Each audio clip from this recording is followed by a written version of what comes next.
Hello and welcome to Tales from the Temple Tankard. I am Jim, aka Argent Wind, and I'm your dungeon master for Avress the Shattered World here on the Temple Tankard YouTube channels and Discord servers. Um, we are picking up. We've had some issues. If you watched the last episode and a half, you will have noticed a sound issue, and we apologize for that. There's been some weird microphone issues that have caused some very disturbing and terrible things. And speaking of sound issues, someone's feeding back in the camera. No worries. Um, or the microphone. Anyway, so yeah, just like that. But nowhere near that pleasant. Um, Sorry. don't worry about it. Things happen. Um, but yeah, so for that reason though, we are going to sort of do a recap today. In character, we're going to rewind about 24 hours to um the group hanging out at the house in Ravens Crest with their friends and folks there, just kind of talking about what's happened. To kind of rewind a little bit further, just so we pick up there, the group had managed to, with their newfound friend Athena, deal with the giants in the south there, effectively ending the war between the giants and Girvan and the other groups surrounding them by essentially defeating all of their leaders and um, pretty much taking down the core of their army essentially, and preventing them from continuing to resurrect giants over and over again. Um, but um, with that, though, the group was able to get some rewards and speak with the king. But we're going to pick up essentially what's happened since then, and let's go ahead and move ourselves over to the house. And you'll notice that the kind of the living area over here has some couches set up. And to kind of set the scene here, Eldon and Audrey will be in the room as well. And we'll kind of drop them in here. Let's just get those folks. Good old Eldon. And where is get some folks put on the map, put on the map here. Make them a little bit smaller because this is a big room. Let me And I mean, those two people are like really small. Yeah, comparatively, obviously.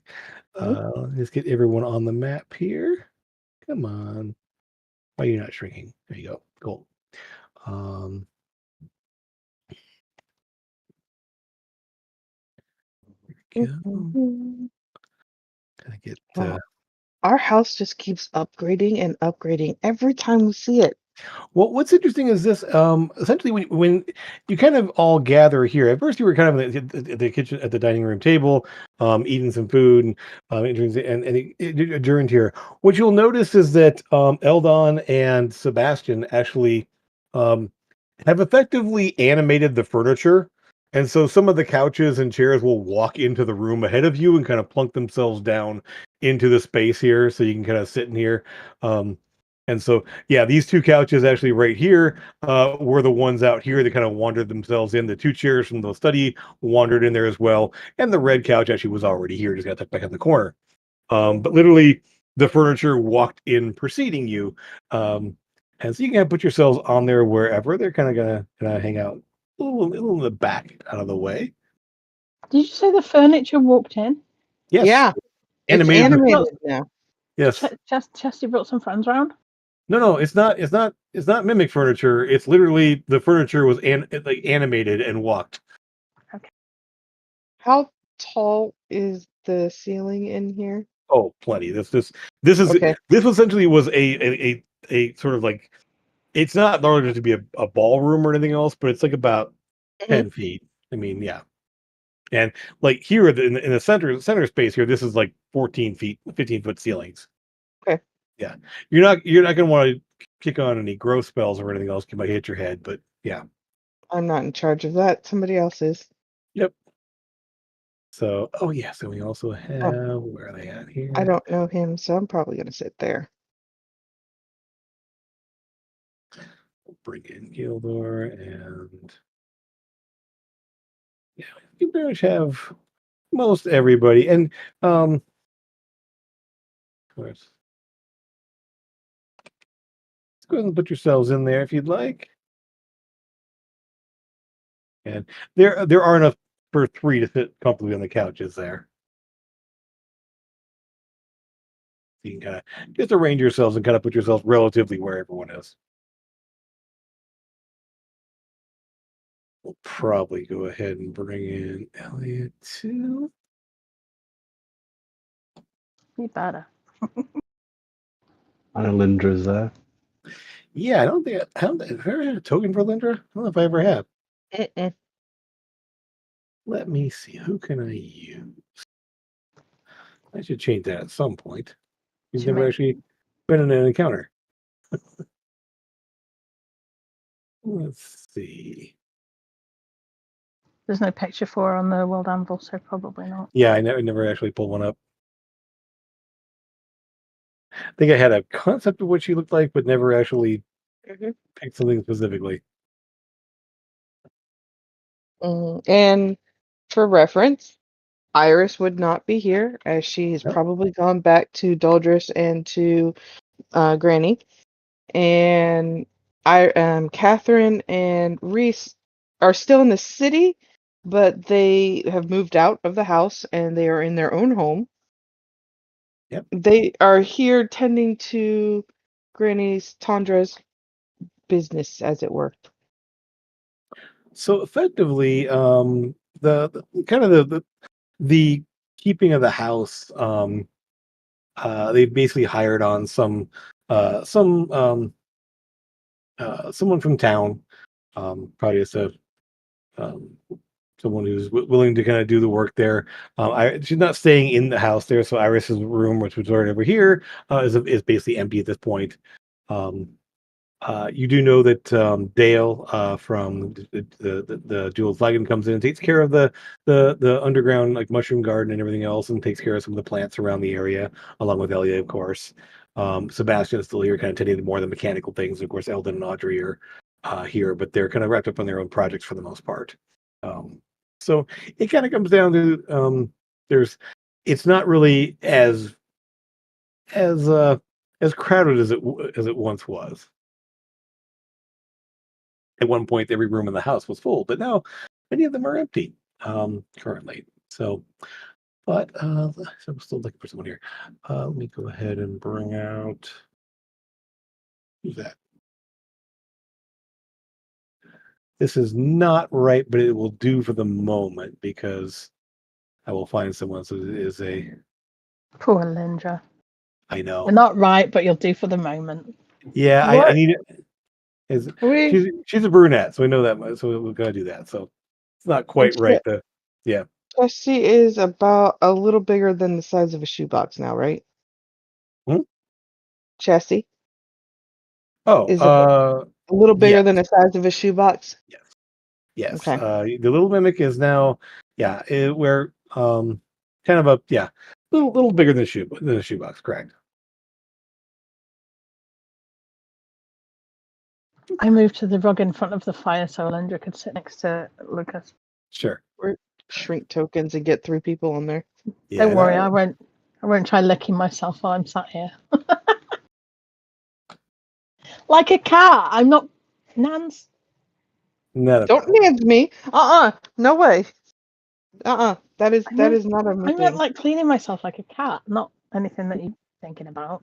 Right, huh? I didn't say it. Tells the animal. So, just to make fun, we'll put Eldon right next to Ask. But That'll be Eldon fun. where?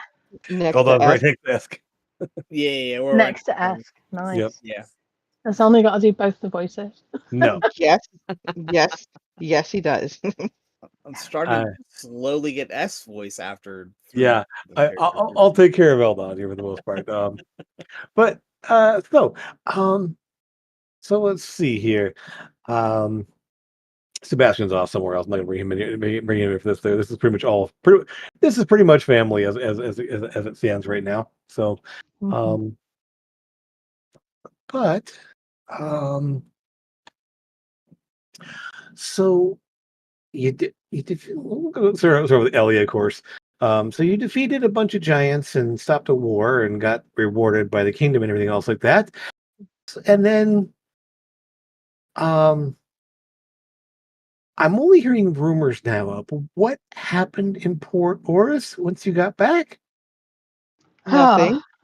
No, no. We spoke with Delia, who told us that she wasn't going to take the coin. So Right. um, That's probably good. Peg had already told us that she would gladly go back to the, well, not gladly, but she would go back to the Feywild. She'd need our help to get there, but she'd go back if we could get her out of the coin. If Delia didn't take the coin, which she decided not to. So we were asked by Peg to take her back to her place of residence, where the caretaker was. And so we went there, and I was fully expecting something to go wrong. I thought the caretaker was going to try and take care of us, but everything seemed to be going fine until he opened the portal and some hags came through with some other creatures, which I can't remember what they were now. But Dark. they basically were attacking her, and then we were retaliating and helping her, and so like a big fight happened, which was crazy. And we finally managed to fight them off and sent them back. And then Peg basically said, "Thank you for your help, but I never want to see you again. And if you're ever in the Feywild, don't look me up." So there's that. And then there were explosions, Invisible imps.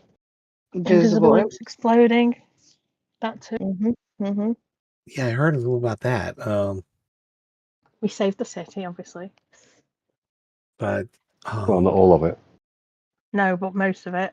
Unfortunately, the Temple of the Raven Queen is no longer there. There's just a crater, and everyone that was in it is also gone. that sounds terrible. So that was all around the same time. Then you went and stopped the whole city from exploding. Well, there were lots of small metal devices put all over the city around places where there is a lot of magic or a lot of magic people. So we went round, flying around, looking around, trying to find all of these items. I think we found 16 of them, but there turned out to be a few more.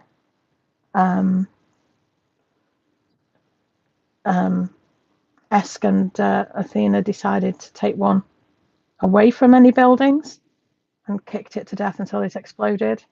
That Thankfully, was loads of fun. let me tell thankfully you. nowhere near any buildings or people. I actually punched it to death. Not kicked it, but punched it. Okay. Just a fine point on the yes. Yeah. But yeah, we managed to deal with most of them, but as I said, we didn't get all of them. So sadly, we don't know what happened to those people, but we know that they're unreachable via any kind of sending or anything. So sadly, Torben, they were friends of Torben's, and he saw it happen. So it was all very sad, but I know word got here through the temple here. yeah. It was. I know they're arranging for um, some support, maybe some cleanup and stuff. But there's not much they can do here. Um, there's only our one priestess and a couple of acolytes here to work with her. So I don't think there'll be anything there. And I can assure you, don't worry. Yes, we'll make sure that everything is just fine here. There's been no issues with that, and I'm definitely making sure that everyone can spot any invisible intruders and anything else like that, because it's of course, very, very much a worry that things could be traipsing around here and causing problems. So I've fitted out the guards with many and be able to see invisible things and deal with that. That's Does he fantastic, always talk Eldon. that fast? Yes, yes, he Oh does. yes. Uh uh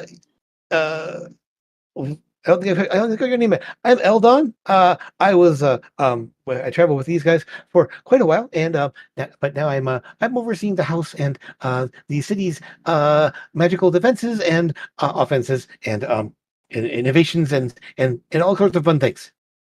Drink some coffee, dude. Calm down. Um, I'm Athena. Um, good. You're very big. I'm a Goliath. Yeah. Right. Huh? uh, She was basically the spoils of war that we got from ending that war. We brought her back as a reward, I think. Wow. It's nice to know that I'm a trophy to you. I was I just mean, joking. More of a I'm booby prize. Looking at her chest when I say that. I mean, with your girlfriend sitting right there. That's totally smart. Yeah. Oh, dear Lord. Anyhow, okay, so you're taking care of the household. Who was taking care of the household?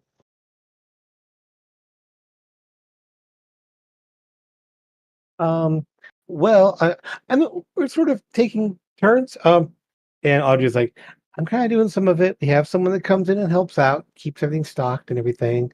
Um, but it's been a sort of a team effort. Um, it's been um interesting. People have been coming and going a lot, and Yeah. Kiva like, well, I don't think I'll be here much longer. I think we're going to be moving on at some point here, but we wanted to stick around for the festival and of course you being back in town and everything, and it's a chance to see all of you. Hmm, Um, I'm glad but you're still I here. think we're gonna move on and maybe hit some go to some other places and see what we can find. Okay. But I mean, we definitely weren't gonna go anywhere without you being here. No, good. I should think not. Well, let Lucas know if you need a quick lift somewhere. Oh, Yeah. traveling is half the fun. I Fair enough. I I'd appreciate some shortcuts, but I think we're going to be taking an airship soon. Maybe Oh, are you over taking to our the airship?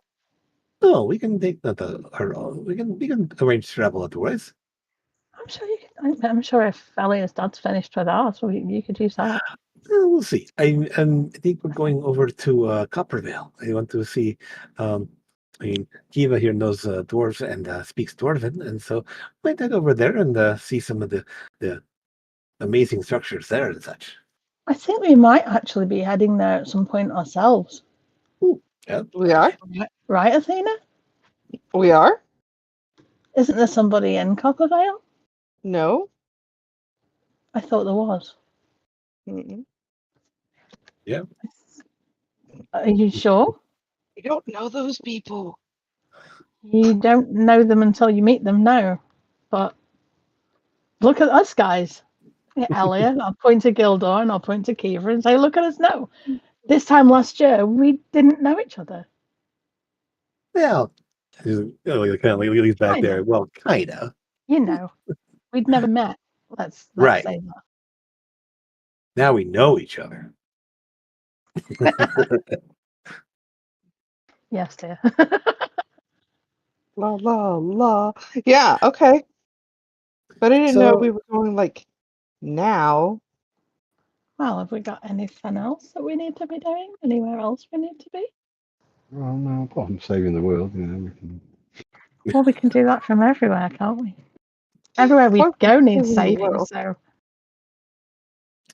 I mean, it would be nice to not have to run off to crazy places and deal with horrible, terrible monsters all the time, but it is sort of your stock and trade, I guess, right? it's part of the job, isn't it? I'm And not sure I picked up this job. I think it kind of found me. Same. Yep. Kind of happened to all of us. I came here looking for Elliot, and I found a life of an adventurer. Nice. Okay. Came looking for a place called Ravens Crest, and ended up in a place called Ravens Crest. Well, Yeah, funny how that is. It's all your fault, you know. It's not my fault. Blame Sora for that one. I know. It was all your fault. Come on. You put this place on the map more than just about anyone else. Me? yes. Yeah, we as a group, not you as a singular, you as a royal. Yeah. Yeah. Like she kind of gestures to the like assembled people here, and you keep bringing in new people. And looking at Esk and Athena, like, I mean, Well, that's because and people keep leaving us. what First happened to Algon, and well, what happened to Grimbar? Grimbar's gone. He doesn't want to do this any longer. He's found himself a lady friend and stacked up in Port Oris. In the Dwarven Quarter, of course. I So mean, racist. He was building a home, and that's where he wishes to stay in Port Oris. Yep. Yeah. And you know, Sora's going off and have babies. I met her. She's fun. She was a lot of fun. I mean, I think she's still going to be fun. It's just a matter of arrange. I mean, her room still got her stuff in it. She never came and got it, so No, we'll probably take it to her when I, if she ever gets in touch to tell us I that she's think had the babies. Then yes. I I'm sure she will. I think they've been a little bit busy. I'm sure as she's I mean, everything's happening over in Drakal there. I mean, come on, they're rebuilding a country. yep. Well, a city state and the rest of the group there. So yeah, um, not much words come out of there in terms of what they're doing with Arya, but they're definitely doing something. Hmm. Um, but I know, uh, I know we're gonna have to find out what's going on with the country in general. They need to establish um, some kind of trade and everything else. But that's not. I think we're a little too small scale for that. Do we have to go back and visit the king? I think we probably should. Like, let him know that we did the thing he asked us to do. Yeah. Yeah. I think we should. We did, didn't We we? did. Yeah, we did visit the king. Yeah, I say we Did did. we? A reward from him. And yeah, we got a reward. That's Yeah, we got a magic item from. Yeah, No. you got. Yeah, yeah. essentially, he authorized the. Well, he between this and saving the city. Just to kind of this is outside of character there for the moment there. Just to remind you, between him and saving the city after there, you basically were given access to the vault and I realize CM to pick an item of your choice. Essentially, it is also a place of quiet contemplation and somewhat modified time that allow you to kind of reset spells and or do things in a much shorter time than would normally you would take. So you can actually go there and just learn and relearn essentially things in much less time than it would normally would take. So if there's every chance you want to do that, you do have that access to that as well. Um, and since we are out of character for the moment here, yes, I swapped out a Lindra's token there, so we have one that looks much more like what she actually looks like. Like a little librarian. Kind of, yeah. She has glasses in the book. She's definitely a merchant slash student slash diviner. So, um, so yeah. But that's Okay. yes. That Alright, back shirt in. is amazing. Yes, Look at the that. shirt Yeah. there. Yes, with Loki with Loki and Loki Loki. Gator. Yes, It's like in the sky. it's that's I believe just a base in the yes. Okay. That's Yeah, awesome. I yeah. love it. Um, Sorry. yeah, if I had a great pumpkin Charlie Brown, I would have worn that, but here we are. But back to it. So you have a lot of a lot to deal with then. What did you find out about the attack? And Well, that is actually the little bit of a problem we are having. Yeah, we're going to maybe have to go somewhere a little less pleasant, more than likely. I'm going to actually hypothesize here that maybe that might be a place far away across the ocean. Um, The shadow knows. Ooh. Eldon looks around. What are you talking about? I don't see any shadows in here. But we dealt with all of them already. They're gone now. Yeah, we think gotta- that Go into the shadow realm. Cohen and Rary might be there. Anyway, Secure. so going to the Shadow Realm, or are you going to Nightmare Lands? that would be the Nightmare Land. Oh, Yeah. right. I kind of always suspected you might be going there at some point, but I don't think I'm allowed. I'll be like, bonk, no. Absolutely not. And he's actually a few levels behind you now at this point, because Eldon has not been adventuring for a while. So, Mhm. yeah. Wow. Well, I do mean, you know anything about the Nightmare Lands that we could get a little there's all into? sorts of like theories and ideas about it, but I mean, this expedition, I don't, I think I was there for that. I can't remember now, but I do know that there was an expedition that went to the Nightmare Lands and was lost. And there's ideas about it. I think Oh yeah. I know mm, all about the expedition to the Nightmare Lands. Uh-huh. is there anyone? And this one's I can't remember exactly here. So Esk, was it Esk or Eldon that met the a person who was still alive during the cataclysm? I think it was Eldon. I think it was Eldon. I think it was, yeah. Yeah, because So I've been trying to rack my mind. I think it was Eldon. yeah, Yeah. yes. There was that vampire person that the we found out that he actually was alive during uh, the cataclysm and came from there. So I mean, maybe he could provide some information. I don't know. What was their name? That was oh boy, maybe gonna go back to my notes here. Where is Crap, like the a year and a half ago. Sorry, Jim. Amberin Zorloth, Oh the yeah. Bastion of the North? He was the vampire. He was the guy that fired the vampire that you killed and bit Thor on the boob. Yes. Yeah, we were gonna fight him and then got the gentle nudge of don't fight him. Eventually, you fought his minions, and you did fight him for a while, and he kind of like went, "Nope, sorry." He He was essentially looking wanted for to. his kid, right?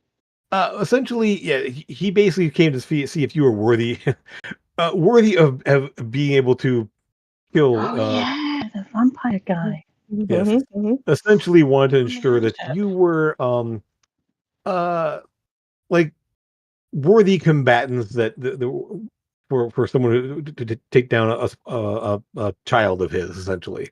Mm-hmm. Um, and also wanted to know more about who was involved in this. And in a roundabout way, the organization you're going up against is somewhat involved in what caused her death. Mm-hmm. Because you know that the vampire and the necromancer that she was with worked with Wraith, who worked for Corwin. Mm-hmm. So in a roundabout way, you are going to have to deal with the people that kind of got his daughter killed. So that means we are going to go hunt down a vampire first. Is that what we were thinking? I wouldn't recommend No, hunting down. I mean, he's a pretty Maybe reasonable not person. hunting. Okay, no. but more like going to talk to. Is that what? Yeah. I don't know that talking to him would be a good idea. Athena doesn't like vampires. Isn't he nobility somewhere? Yeah, Uh-huh. Scarlos. He's a bastion in the north. He's like he's actually essentially a duke in Scarlos, like the Then way to the maybe we north. should speak with the king in Port Oris and see if he can arrange some kind of meat. I mean, it's possible. But eventually, Gildor is the one who actually gave you the most information. He actually knew his title and who he was because Yeah. he's from Scarlos, and yeah, it's like one of those things of like, oh yeah, this guy's.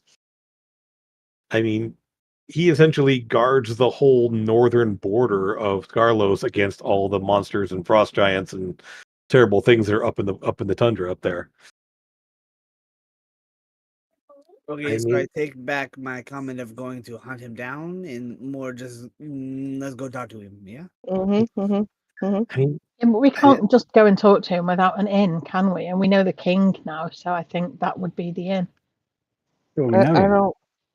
We met you him. met him. We met him, yeah. Well, I know. the two Yeah, of you did. I've met loads of people, but they can't just turn up on my door and be allowed to come in and talk to me. You do a That would be a bad sanding. idea. In fact, you don't want to invite them in because then they can come in whenever they want. Oh yeah, you don't do that. Yeah, that's a Damn So, it. Is that true vampire then? vampire 101. It is actually they're actually the threshold, and they actually are weakened much more if they go into a place they're not invited. And weaker ones actually can't go in. It's rather a fascinating weakness of high level undead like that. Okay. If it's a place of and if it's a place of hallowed ground, it definitely they can't come in because then it blocks them from going in. isn't he just a wealth of knowledge? I mean, No, we could try and do right. a tending, but we'll see. Um, um, well, I mean, what would he would I mean he would likely know a bit about yes he would likely know a bit about at least parts of the Nightmare Lands or what they were before. I mean, assuming he can still remember the far that back that far. I mean, I have trouble remembering what happened a few weeks ago sometimes, but that's just me. Yeah.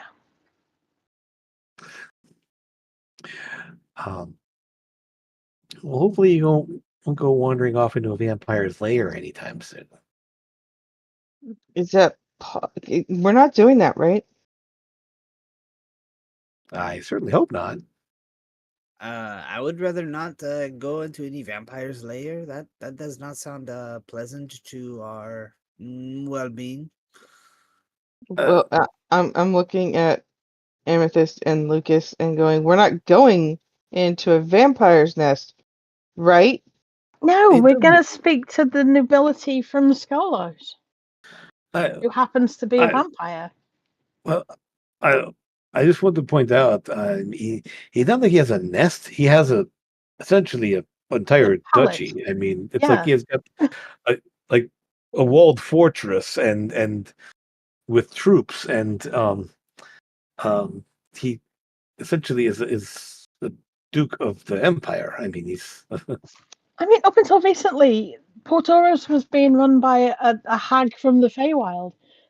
You know, he's yes, he's a vampire. He's also a man who is in charge of a city.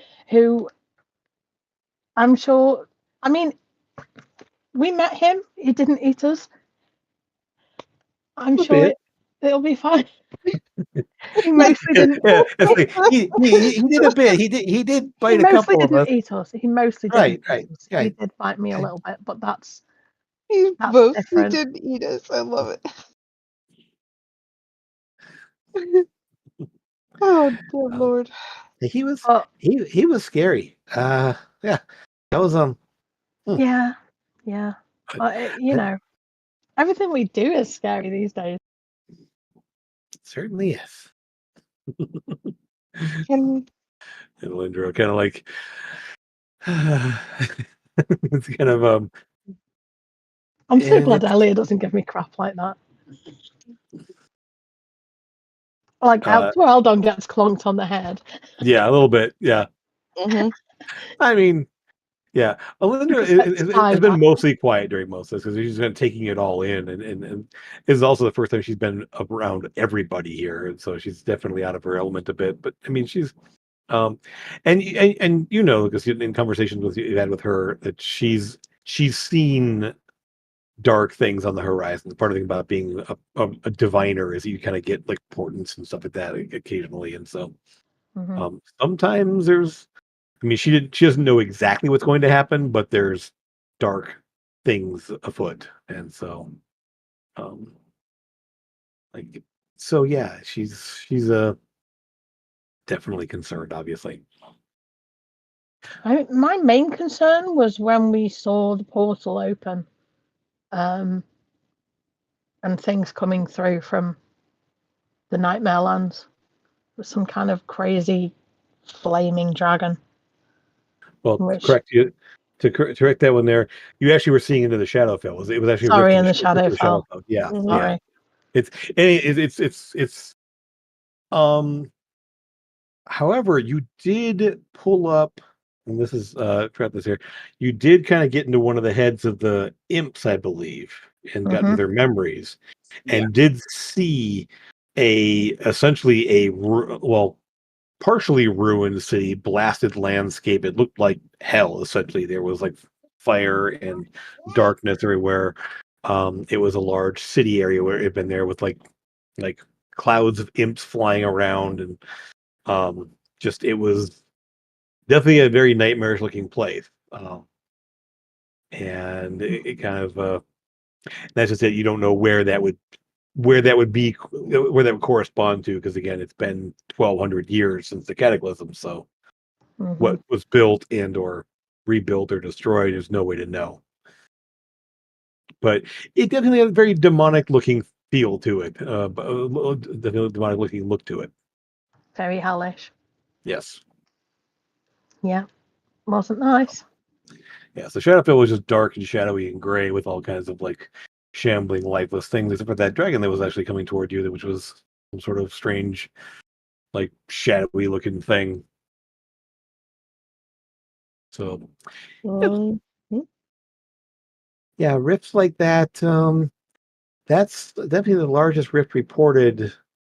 Well, other than the permanent ones that are out there, but those are effectively never Yeah. go close. And who And we knows how big it would have been if we hadn't have got rid of most of those metal devices, because that was Yeah. just from the few that were left.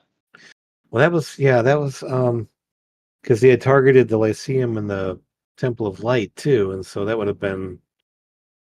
I can't imagine that would have been an absolute chaotic Was it filled? mess of magics.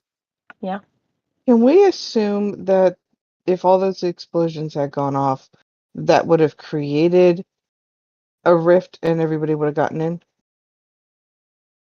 Well, Um, the thing that happened is, the one building went and all the people went with it, and they're unreachable, so they're probably dead.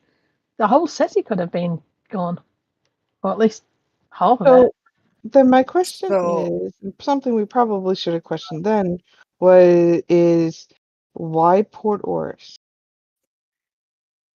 it was creating another Death Watch, yeah. That's what it would have done. We would have had another entire city of undead beings. I did serve some time there, yeah, and it would have Mm-hmm, mm-hmm. been another city swallowed up. it actually would be much worse than that. You would have had overlapping rifts to multiple places. Mm. Um, because the open to the Shadowfell, because it was a temple of the Raven Queen where her power resides. The Temple of Light would have opened probably to, well, and she looks over at, she kind of like Linda kind of like looks over at Lucas, and that's what happened to the original city where Noel Caroon is. It was it had one of the world's largest temples to Palor, god of the sun. And so when the rift opened, when it said that whatever detonated and opened up a rift there, it just basically blasted the entire area with the heat of the sun. So it would have been overlapping Shadowfell, the Plains of Light, and then who knows what kind of rift would open up if the Lyceum had gone up as well, just unleashing raw chaotic magic into the mix. Hmm. It would have been an absolute. I can't even imagine what that would be like. That's what would have happened in the Nightmare Lands with all those cities and all their temples and everything else. it would just ripped everything apart. Do we know where the cataclysm, where that was that where that happened then in It was said the that it North area? wasn't. No, it happened in the Nightmare Land. And then it's kind of like I've been studying a bit about it because of all rifts and everything happening here, and especially now that this has happened. Um, it's said, and it's again, this is all kind of pieced together from what the survivors and refugees from there happened. Um, Effectively, it was just a series of just massive explosions and things that ripped apart the cities and places of power um, and just unleashed all kinds of elemental, chaotic, planar, everything else. And then it's sort of like almost like a feedback, and it happened at the major cities over here in Peltier that have been established. Um, I mean, Karun, Westmarch, and at the time it was a city of New Borland originally, what became Trenzel. Um, they established a city there on the coast, and that was just the the whole. Uh, it it triggered natural phenomenons as well, earthquakes and volcanoes and kind of crazy tsunamis, and it was just a completely chaotic time of weather and magic and planar influence. The problem was is that whatever they did, it punched holes between the planes as well. And so you had energy flooding back and forth through, and for centuries, the gods were unable to really do anything in the material plane because they were overrun with battles of their own. I mean, the hells were pouring into other places. It it was it was a it was centuries of chaos, especially the And major cities. if they tried it once, they're going to try it again, aren't they? They're going to go elsewhere and try it again. I would think so. I think the idea of using Port Oris is that it's a large enough place with a powerful enough presence of magic um and divine influence that they could actually try something. I mean, we don't know what set off the problems, but it may have been something similar. And I mean, I have a feeling, and I mean, I'm sure that everyone in Port Oris is looking into this carefully now because there's probably a weak point to Shadowfell where the temple once stood. It'd be easier to pull things through or easier for powerful things to come through. So they're going to have to gauge. It's nothing like what happened to Westmarch. That's still a weak point a millennia later, and things keep coming through. And both Athena and Ask, of course, have been there and see what that's like.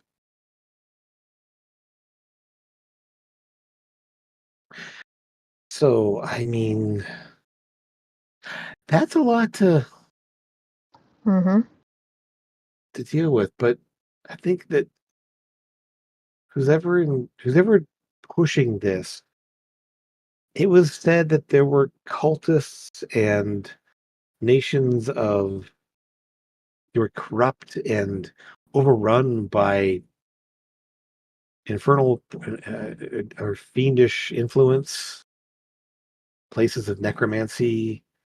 And they were all fighting each other. That's what no one was safe when the fighting when the whatever was unleashed.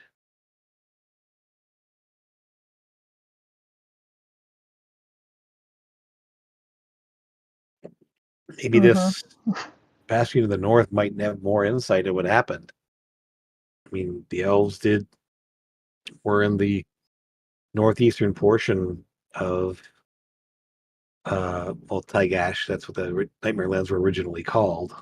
The name of the continent. Across, basically just fled across the ocean.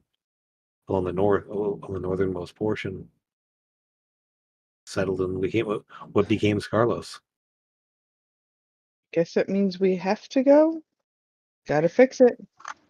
I mean, I, you have information at least. I don't I know. also I also think that if somebody remembers that happening, they will be even more likely to want to prevent it from happening again.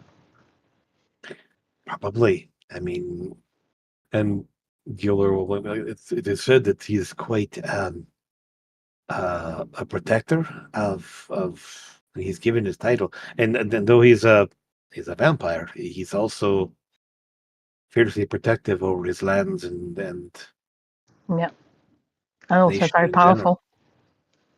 I Yes. think he'd be a powerful ally to have, and I think we should just get past the fact that he's a vampire. A couple of us have been bitten by vampires before. We could have been vampires by now. I mean, luckily we're not, but I mean, or are we? I mean, I'll joke kind of pipe. I mean, it doesn't. I if one can keep their wits about them and not give in to the urges and everything else, it's. I mean, we you still are who you are. in a very short amount of time, we went from being incredibly wary of the previous Duchess to actually fighting on behalf of her. I mean, she was a powerful ally. As much as she did, bad things over the years and stuff, she was a good ruler, and I believe this vampire is also. I mean, The worst thing we can do is ask, I guess. it's I'm still kind of wary about having a vampire to go talk to. I don't do vampires.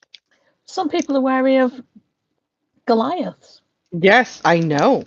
I'm Yeah, very much um, aware of that. As I look so much like a giant. yeah. And I mean, well, I think we have an advantage because we've met him before. He let us live. We gave him information that he needed in regards to who had killed his daughter. And now I believe that we also have information that he would appreciate having. That's, I mean, that the whole of what is happening here, if he knows it, he can look out for his city in the way that we're all looking out for ours. So, he needs to know anyway. We might as well see if he can help us to stop it happening. Do you think that they are targeting this country or that they will go after the other ones? Well, we don't know. They failed in Port Horus. Who knows where they'll go next? Could be Dravia, could be Anil Karoon, it could be Scarlos. We don't know. Could be all of those places. We Well, don't know. we don't think it would be Coppervale, do we? Yeah. I don't think so because it's not really a major city, is it?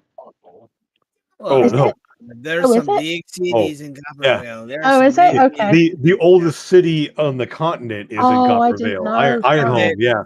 The Yeah. dwarves Yeah. were here first. Like Oh, Yeah. I yeah, didn't Where's realize the that. name of I'm this? Yeah. sorry.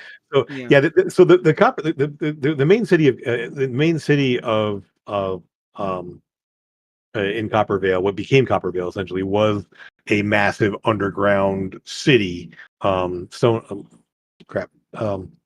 Uh, Name just flew out of my head right now. But anyway, the capital city of Coppervale. It actually survived the cataclysm. Depot? It's called Deep It's also called Dumonti after the essentially hero who saved the city from a massive rift to the elemental plane of Earth that opened up in the deepest parts of the city during the cataclysm. Right. Essentially, this priest of Dumathuin essentially went into the rift and did whatever he did to close it and seal it. and essentially sacrificed himself and some allies of his to go in and actually seal it. And so it prevented the whole city from being shaken apart and ripped apart by the elemental forces. So, yeah, Dumati is a massive city. It's mostly Right. underground. Yeah. Sorry, I didn't realise. Yeah, no. Remember, Coppervale is also the financial power of this whole continent. Like pretty much all of the wealth and most of the trade for materials that make up Manatech come from Coppervale. I've never been So, there. yeah, you've been by it. You haven't been. You've been kind of flew over it on the way, Well, but you didn't. The main city there. shouldn't we That's be that's letting where all of the major cities know and all of the that's big where places? Eldon is from that Yeah, city. That's just Yeah, we know. Well, Eldon will actually will pop up here, and I understand Damati doesn't really have a lot of in the way of temples, and ever since that time, Cataclysm, they haven't really been overly obsessed with divine magics for the most part. I mean, there are clerks and there are clerics and priests and such, but it's not really a matter of having large scale temples or anything else. Maybe because of what happened then. It said that the primary temple is what actually, with the rift to the elemental plane of Earth, opened up at the temple site. Um, but it's long ago. I mean, so yeah, but yeah, there aren't a lot of. If they are targeting temples and places of like arcane or divine power, there's not really a centralized hub of that in Damati.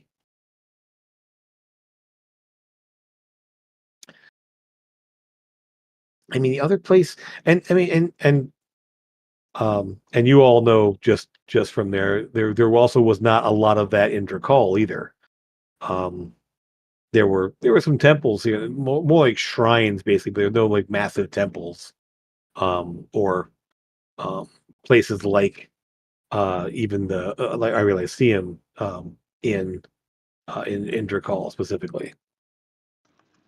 I think that we need to be alerting every city, everywhere, letting everybody know what's occurred and what might occur there.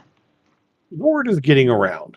I mean, I mean, we Horror don't is want not like silent. Yeah. we don't want like a national panic or anything like that, but we at least need people who are in charge to know what to look out for.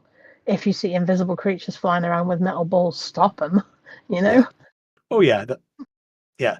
What's known essentially, yeah, you have the entire Ivory Lyceum, you've got and everyone that they know already knows about this. So Right. the word has been spread. It's not Okay. something you guys need to worry about doing yourselves specifically. I mean, you can warn specific people, but Yeah. um So uh, Drakal knows, even though they're dealing with everything that they're dealing with. yeah, because the Drakal Okay. doesn't seem theoretically the Drakal doesn't seem to be in danger because again they don't have any centralized focused places of power that would be targeted by something like this. And I hope that Drupal isn't targeted now Yeah, after what they've all just been through. Right? in a way, and I mean, Eldon and Linder kind of pipe up on this one here in a way that I don't think that they're kind of shielded from this because of what they've been through. They had a whole different planar issue to deal with, and so it's not related. So wouldn't likely have the same type of power. Hopefully not. Yeah, I hope not too. They don't need that. Um, Athena, give me Yes. um, you don't need to give me a roll on this one. You spent time there. And Um, in where? talk in Arius, Okay. because you actually have been there where the Sky Elves are. Mhm. Um, there's a place there. Effectively, there's a portion of the city where there is a massive swirling like cloud. It looks almost like a hurricane, but it doesn't give off the wind. Essentially, it's just up in the sky, kind of this permanent, like whirling set of clouds there. And the whole place is kind of windy and everything else that because it's at the top of a mountain, a bit windswept. But in Arius, and in spending time there, you would learn that in Arius is a rift to the plane of air. The cloud giants actually come and go from there. It is a permanent rift to the plane of Oh. air. So the question then is, do I tell them that? Yeah, I'm gonna tell you guys that. Yeah. I mean, Um, anyone who spent time there would know about it because, I mean, it's a very obvious feature of the city. mhm. Um, and there's actually, and occasionally, if you are there, you will see someone fly into it or fly back out of it. It is essentially a permanent opening back and forth from the material plane to the plane of air. So there are, you know that while West March is a thin spot in the veil between the material plane and Shadowfell, things can push their way open and little rifts can pop open there. That one's permanent. Um, you guys, none of you have been there, but Lucas would know about this one too. The Maelstrom, Yeah. yeah, the Maelstrom off the like hundreds of miles off the western coast out beyond Trenzel is a permanent whirlpool in the ocean that opens to the plane of water.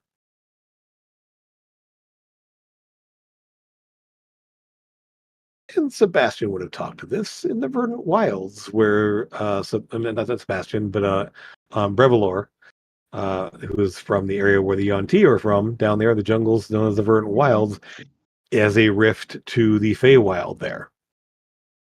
Right. Why are all these permanent rifts here? Why The have them? Cataclysm. The We don't Cataclysm. know. Actually, they opened up in the time of the Cataclysm, and some of them never sealed. Right. So can we seal them? I mean, probably not. Hmm. I mean, the one in Arius, I mean, they wouldn't want you to. No, they wouldn't.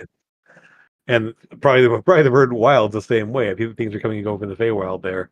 And the Maelstrom, it'd be nice to seal that, but you don't know what the underwater what that's like out there. No. Yeah, none of us ever been out that deep, right? That's No, no. yeah, I'd It's say actually very, very dangerous out there. Hundreds of refugee ships were lost in the Maelstrom in the time after the Cataclysm, and it's just people just go around it. There, you do not go through the Maelstrom. And I mean, there are places of instability. Lucas, in you kind of realize now in your time spending at Stormspire, there probably are weak spots to the elemental plane of air there, which is why it's so stormy all the time. Like there's literally storms that rip from the elemental plane of air into the material plane, and I mean, not massive, horrendous storms, but the fact is, it's almost always a thunderstorm somewhere around that island. It's a weak spot. So, um, yeah, there's the aftermath of the cataclysm left a lot of damage. A lot of it is healed, and just the general like uh, overall has happened, but it's sort of there are still cracks that have never fully healed. Um, and the last thing, those of you ask um, Lucas and Amethyst, meeting you may recall, those of you guys are smart enough to remember to recall this, there, librarian, the silver dragon that in Agiris mentioned having come from the plane of water. That's Librarian. We haven't talked the to her in a minute. essentially a lot of silver dragons at the cataclysm like went to the plane of water or ice and everything else, to where the icy reaches are. They actually settled there after the cataclysm when the magic was too weak to sustain them in the material plane. It's how they survived. She's probably Sora's new bestie now. Sorry, they. I mean, not probably not entirely. Mm-mm, mm-mm. Sora was not a fan of hers to begin with, so she didn't dislike her. She just wasn't a big fan of hers.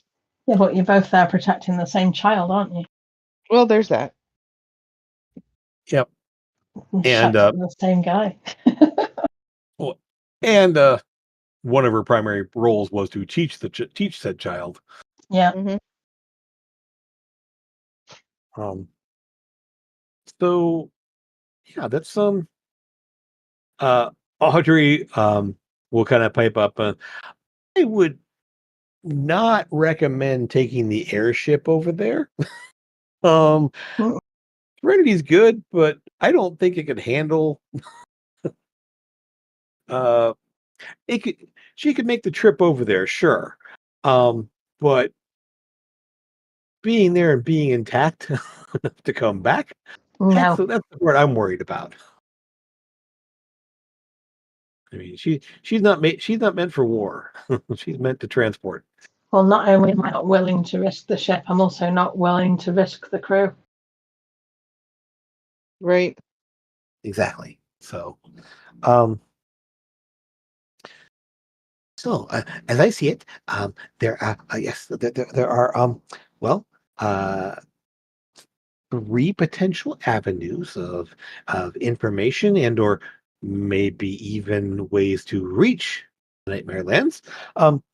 Either speaking with the vampire um, from Threllis, the this librarian person and in Drakal may know of ways to move through the plains to get there, and then the elemental plane of air.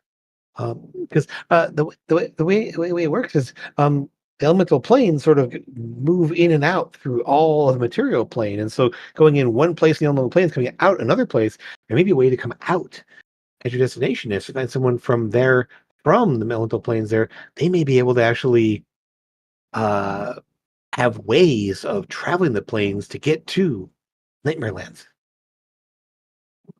Oh, that sounds interesting. Didn't someone suggest going to the hellish city via hell? What was that? Yes. Someone Yes, they suggested could. going to the hellish city via hell itself. Yeah. Yep. Not that, that's our best option. Let's call that plan B. I think everybody's like worried about going and visiting a vampire, but the idea of going and visiting the vampire is to get more information before we step into hell. Which, I mean, Yeah, if I'm no, worried about one thing, it is not one vampire. listen, it's I don't do vampires, but going to hell sounds even scarier than going to deal with the vampires. We're not dealing with them. We're asking for you know, for some help from them and hoping that we can give something in return. Like, Well, hey, look out for your city. they're gonna want something else in return, most definitely. They're not. Well, we'll see. We don't actually need to go there though. We can just send him. Ooh, that sounds better. Can we do that? If you like. Don't sound so disappointed, Amethyst. I don't want to go and play with vampires. It's not. I'll go if we have to, but I don't want to. Well, maybe tonight isn't the time to worry about that. I think we should probably have some dinner and relax. You guys have been running around so much and doing so much lately that we should probably relax. And the Harvest Fest starts up, so we should probably spend at least a little bit of time like not running around like chasing monsters and Yeah, let's have some fun, eh? Yeah, some fun like the murder we've got to solve. yeah, which then we'll kind of like move along here a little bit to the day's festivities. So to kind of recap that, I'll kind of just do a quick recap there. We had Amethyst and Athena bobbing for apples and lots of games, lots of stalls, lots of places to go, and little prize tokens that can be gained to purchase trinkets and food and other things like that. And so Athena Do and Amethyst kind of all the ring tosses. I do all yes. the ring toss games. Effectively, yes. So you have Athena that's doing the bobbing for apples and getting some tokens there, getting a few apples there. Um, Lucas trying his hand at the Whack-a-Jack, which was uh, the scarecrow looking thing set up over by Nimbus's shop that had some sort of interesting like um, mana tech associated with it there that would kind of like have targets that would flop and as you hit them and getting points for it tossing like wooden like almost like croquet balls at this target there to kind of knock off parts of it and get points. um and then out to the main fairgrounds where um Lucas had actually done very well at the archery section out there, gaining quite a few prize tokens from there. Um, Spent a lot of time just traveling around, visiting with people, seeing lots of festivities, and then the evening, the first night of Harvest Fest, you guys were out in the square, where lively music was happening and people were enjoying themselves, spending some time drinking and playing other games and just enjoying the lively festivities.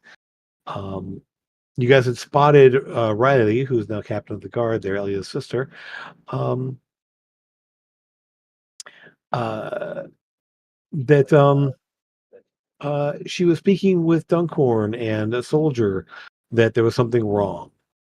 And you had discovered that a body had been found just north, just kind of outside the walls, north of the eastern gate here, kind of over in this area here.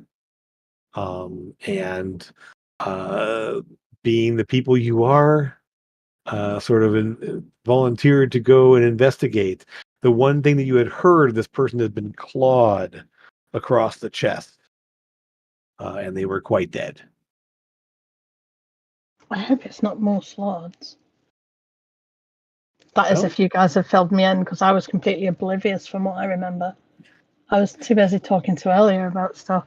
yeah. So essentially, yes, you guys basically had found out about that, and I think you were deciding what to do first.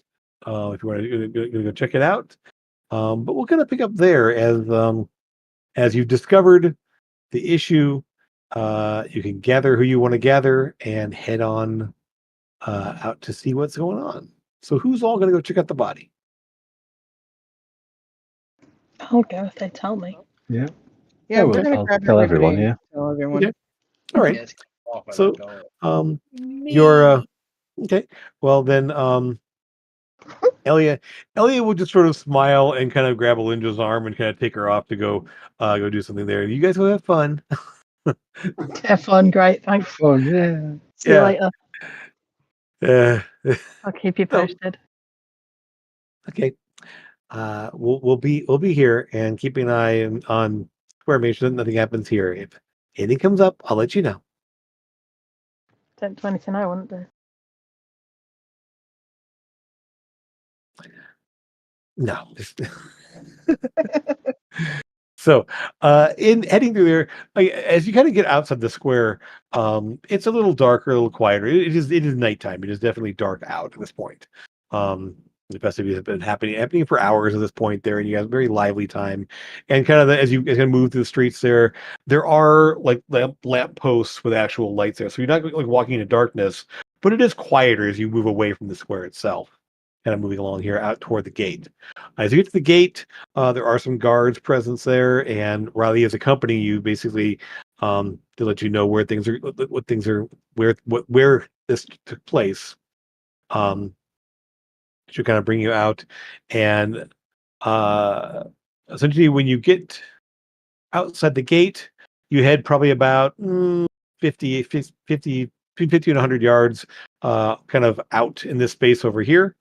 It is dark out, kind of a dark patch of there are like the gate itself is lit up and the guard towers are lit up, but the space between is not, like, it's nighttime. So um right about here, kind of in this space, um is where you see a couple of guards waiting to see you. So right around.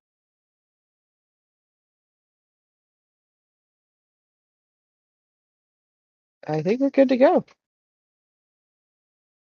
Okay. Pop us back up. I'm clean now. The cat's just licked my eyebrows clean. Yeah. I've got Frankie sleeping on my lap. No, Right. I'm still I saw missing him up on your chat. somebody's Yeah, computer. asleep. We're Somebody all what? here. I have Lucas' camera missing. He's right there. I see him. I He is do. there. Mm-hmm. He can go We'll anywhere. play with it. I'll fix it. Continue. Sorry for the delay, folks. That was my husband's fault. Oh, so we're back up and running. Yep. You good? All What right. did So he do? I'll tell you Sorry. later. yeah, Sorry, so I didn't notice. okay. So we're back. Sorry about that. We had a little impromptu break there. So we are continuing where we left off here. The group is approaching where a number of guards are and the body. When you approach there, you realize the body is it's kind of twisted in an odd angle. And you're not sure what's going on there. They're there. Basically, the guards, as you approach there, and rally along with them. No one's touched anything, right? No one's touched anything. Nope. We left it alone. Just like you said. Didn't want to mess with anything in case people needed to look at things or whatever. So we just been watching the area to make sure nothing else shows up. Good. So yeah. See what you can see. The And you can see he's on his back. The person's on his back there. It's a man dressed in sort of kind of rough spun looking clothes. Has a bit of you can see by the base of the boots and the belt and all. Um, Probably a hunter of some kind. Um, there actually is a belt, a knife on their belt. That's not drawn. Obviously, the knife is still there in the sheath. A good like a skinning knife of some kind. Um, but they're just lying there on their back, kind of looking up at the sky. And give me some investigation checks and or survival checks. What you see immediately around the area. Perception will Survival? survival or investigation. This is mostly looking for specific clues. Okay. Damn it. I might re-roll that. I've got a thing that lets me re-roll stuff. 15.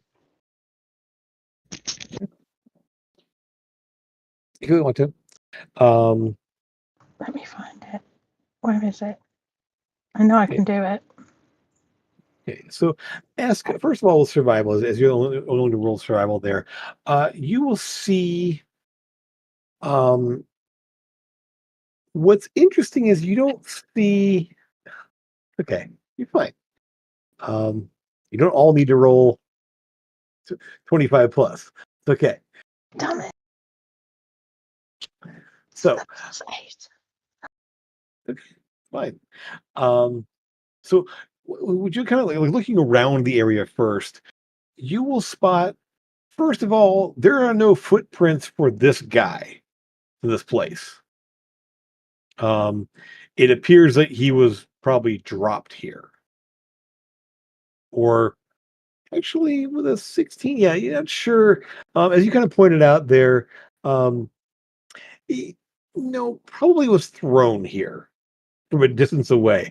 And you kind of like look at where the body is, like, and the angle he's sitting at there. And Lucas, you kind of looking at it too. You'll take note of this here as well. Um, like the way he's like arranged and lying there, he was probably actually thrown this direction and landed in a heap. There's no footsteps leading up there.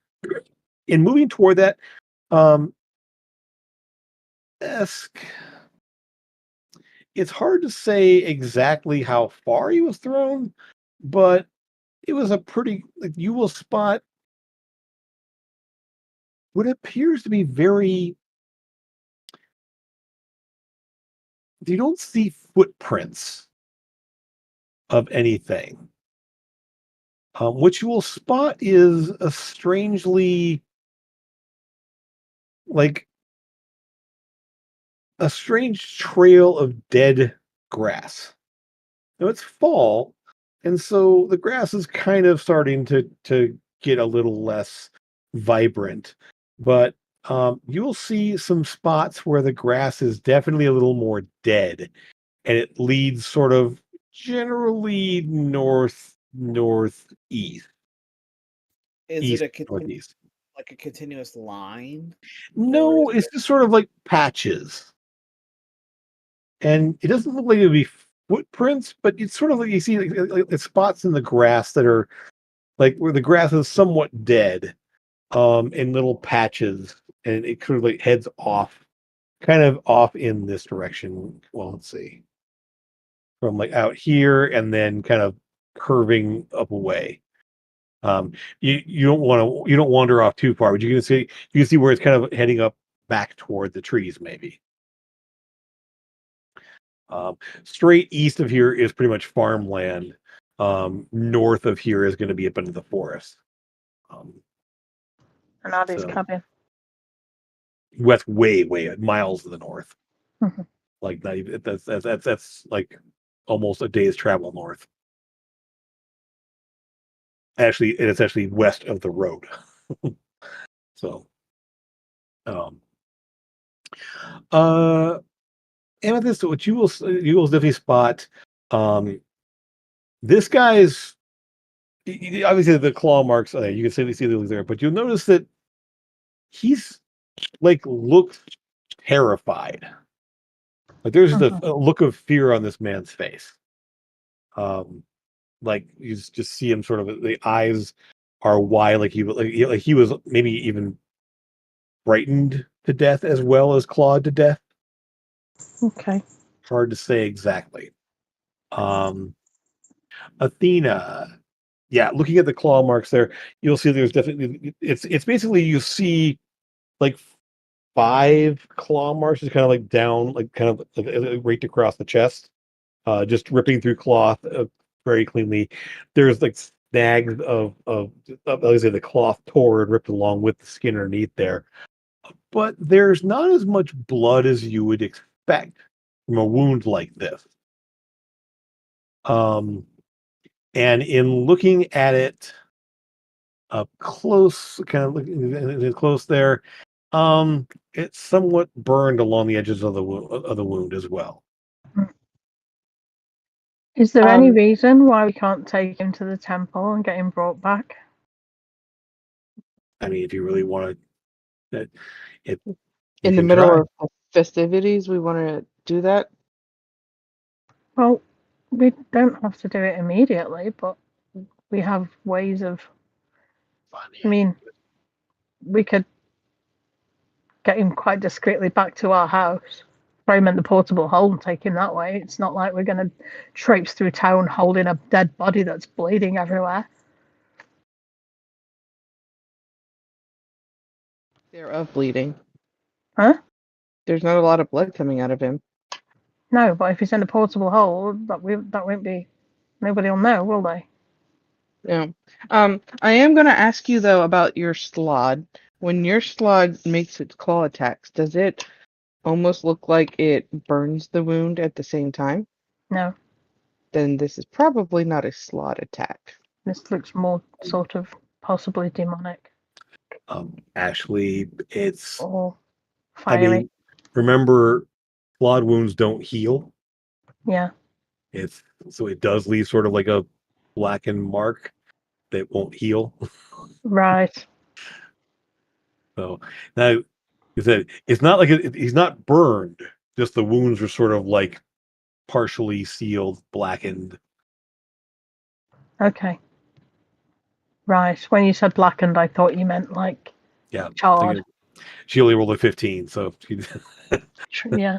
she noticed there's something about the there's not as much um blood as there should be. Um, Lucas, we'll see with the 28. Um, It is definitely the span of the claws, a notion there. It's roughly the same size um, as as a slod claw would be. Yeah. You saw quite a few of them, and you see them all the time when Amethyst here summons up there. Well, that one's isn't quite as big as the red slots that you fought in the past. But with the 28, you will spot there are actually little bits of vegetation like stuck in the like little like splinters of wood and maybe like plant matter stuck in the fabric of his shirt. Like it's snagged in there. Ooh, Um, interesting. so yeah, that's definitely something odd. And you also with 28 also kind of look for there. I mean, Slod, and you remember this here. Slod usually don't claw their victims to death. They want to implant eggs and have them like have things burrow in and burst out of them later on. So they typically don't claw them to death. Um, and yes, this person was like essentially tossed and landed here. Tossed probably somewhere, maybe um, it's hard to say. Again, it's impossible to tell how far he was thrown, but it was thrown up that he kind of landed and ended up in a heap there, looking up on his back. There, you got to see where the impact is and everything. So, yeah, definitely, um, definitely. See, some of these here don't quite add up. Um, at this point, go ahead and give me a perception check. All of us? Yes, everyone here, as you're here, this is to see who notices what. Okay, nice. Um, I'm getting used to my Right. muscles. no worries. I got new Excellent. Okay. muscles. Okay. Yeah. Yes. You're kind of looking at the ground here. With a 23, and yeah, the natural 20 and the 26 from Lucas, all three of you will hear something like kind of a rustling. And while on the map it doesn't show it, there is some like little shrubs and twigs and stuff like that. And I mean they keep it pretty well cleared because for visibility, but there are some little like bushes and things like that. And you hear something like skitter off in the shrubs. Again, it's beyond the range of your dark vision, so and again, it's not light, not there's no spotlight here, so you have light in the vicinity, but nothing in your light there. Just something off to the east. You hear sort of a skittering like sound in the shrub and or dead twigs, um, dead shrub because the shrubbery is all kind of dying off here as it is fall. Um, so something off in the distance there to the east moves. Can I ask Elia if she knows of anything that would make that sort of mark and also leave like little greenery bits behind? Not a clue. That's something I've seen before. Okay. I mean, nothing normally in the forests. We deal with wolves and potentially like trolls and stuff, but those are the things, only dangerous things really in the woods that we see. Okay. Let me just roll a d20 here. Is Riley still here?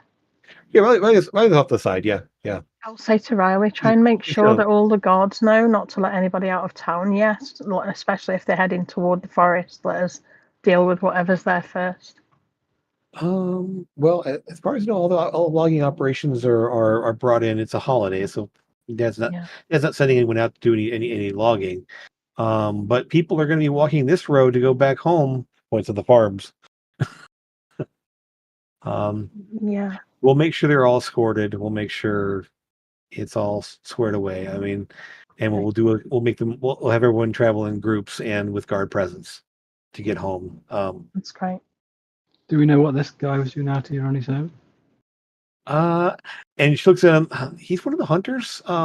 There's the hunter camps up the north, and so he may have been either coming He may have been left the party and was heading home. The camps, they have their own, and you've been to the camps where they've been restored. There's actually one up in that direction, sort of off to the north, almost directly north of here, up in the trees a ways. I think the best way we've got of knowing what happened is actually taking him back, getting him resurrected, and asking him what happened, what attacked him, where That's it what where I it was. Yeah. think that would be the quickest thing to do. Unless anyone's got to speak with Dad. I mean, we've Or still got whatever. a person here who's dead, and someone just in town who can bring them back to life. So, I mean, it shouldn't really be a question. We're not just going to leave him dead, are we? It's not like he's died of old age. He's been brutally murdered by something. Plus, the more information we have, what we're looking out for, the better we are prepared for taking it on. How long he's Uh, been dead? Is there a way to be able to figure out how long he's been dead Can I roll so we medicine? can gauge? Yeah, if you Survival? guys, you got to roll a medicine check for me. Whoever wants to, if you're trained especially. If you're not, Got a +2. No, I've got a +5. Yeah. go ahead and go ahead and roll medicine, and if you're trained, it's just easier. Okay. It's not been a long time. I mean, it probably happened somewhere this evening. Again, it's well after dark at this point. It's hours after dark here, so um, you assume based on the fact that nobody saw anything, they just found this body, like um, you don't think it happened, like it didn't happen days ago. It happened probably sometime in the last few hours. Okay. So yeah, we could bring him back to life and he'd be relatively okay. High level D&D ruining murder mysteries. To bring What? him back, but like, well, when it's been told to me that when somebody is coming back from the dead, they don't technically have all of their facilities and faculties with them. So it could be a couple of days before we get to talk to him. That does explain Sora. All the time. Yes. Mhm. I don't understand why we didn't put the two together beforehand. And Eldon. And Yep. Eldon. Yep. It's a state of Well, Yeah. listen, we've got, right, we went in search of this diamond. We fought to bring this diamond back to town to give to the priestess so that she can use resurrect without any expendage. So Yep. it's a no-brainer for me. I understand that it's Yeah. a murder mystery. No. Actually, I'm just that was more just a side comment. Yeah. But obviously, I mean, it is. I mean, it's definitely an option. I mean, you can see if she can. I mean, you do know that there's a couple things that might be an issue, but Like what? I don't know what these things are. they have to want to come back. They have to be Right. able to come back. Okay. So, like, if something, like Ada's you, soul. yeah, Huh? Ada's soul. Right. I mean, Yeah. Yeah. so it's that in of itself may be a clue as well. So it's something to try. Yeah. All right. So I'll do a sending to the Straight. straight. Yeah. I'll do a sending to her and ask her if she's around the temple. Quickly just say someone's being killed. Can we bring him? Sure. I'm not there, but I can be there at some point soon. Yes. Bring them by. I will make. I will make preparations. Okay. I'm going to put him in the portable hole then. Can we follow the tracks? Yeah. Definitely. Go ahead and give me survival checks to see what you can see how well you can follow them. Do you want me to take him on the carpet and then head back out here to you guys? Try find you. I can obviously message you and say, where are you at? Yeah. Do that. That sounds smart. I'm going to do that. Because then that way at least he's there and then you get back to us ASAP. So Yeah. Yeah. That, or I can give the guards the portable hole and say, take it to the temple. Yeah, no, that would be the because better idea.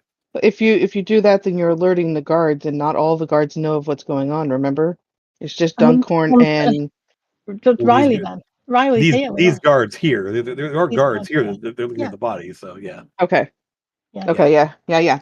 You can do that if you're Okay. okay with giving them the portable hole. It's not like the priestess is going to steal it. What are you getting with the spatula there, bud? She's making cake. Yeah, this is applesauce raisin cake. So, Anyways, Strava, yes. Strava will meet them there.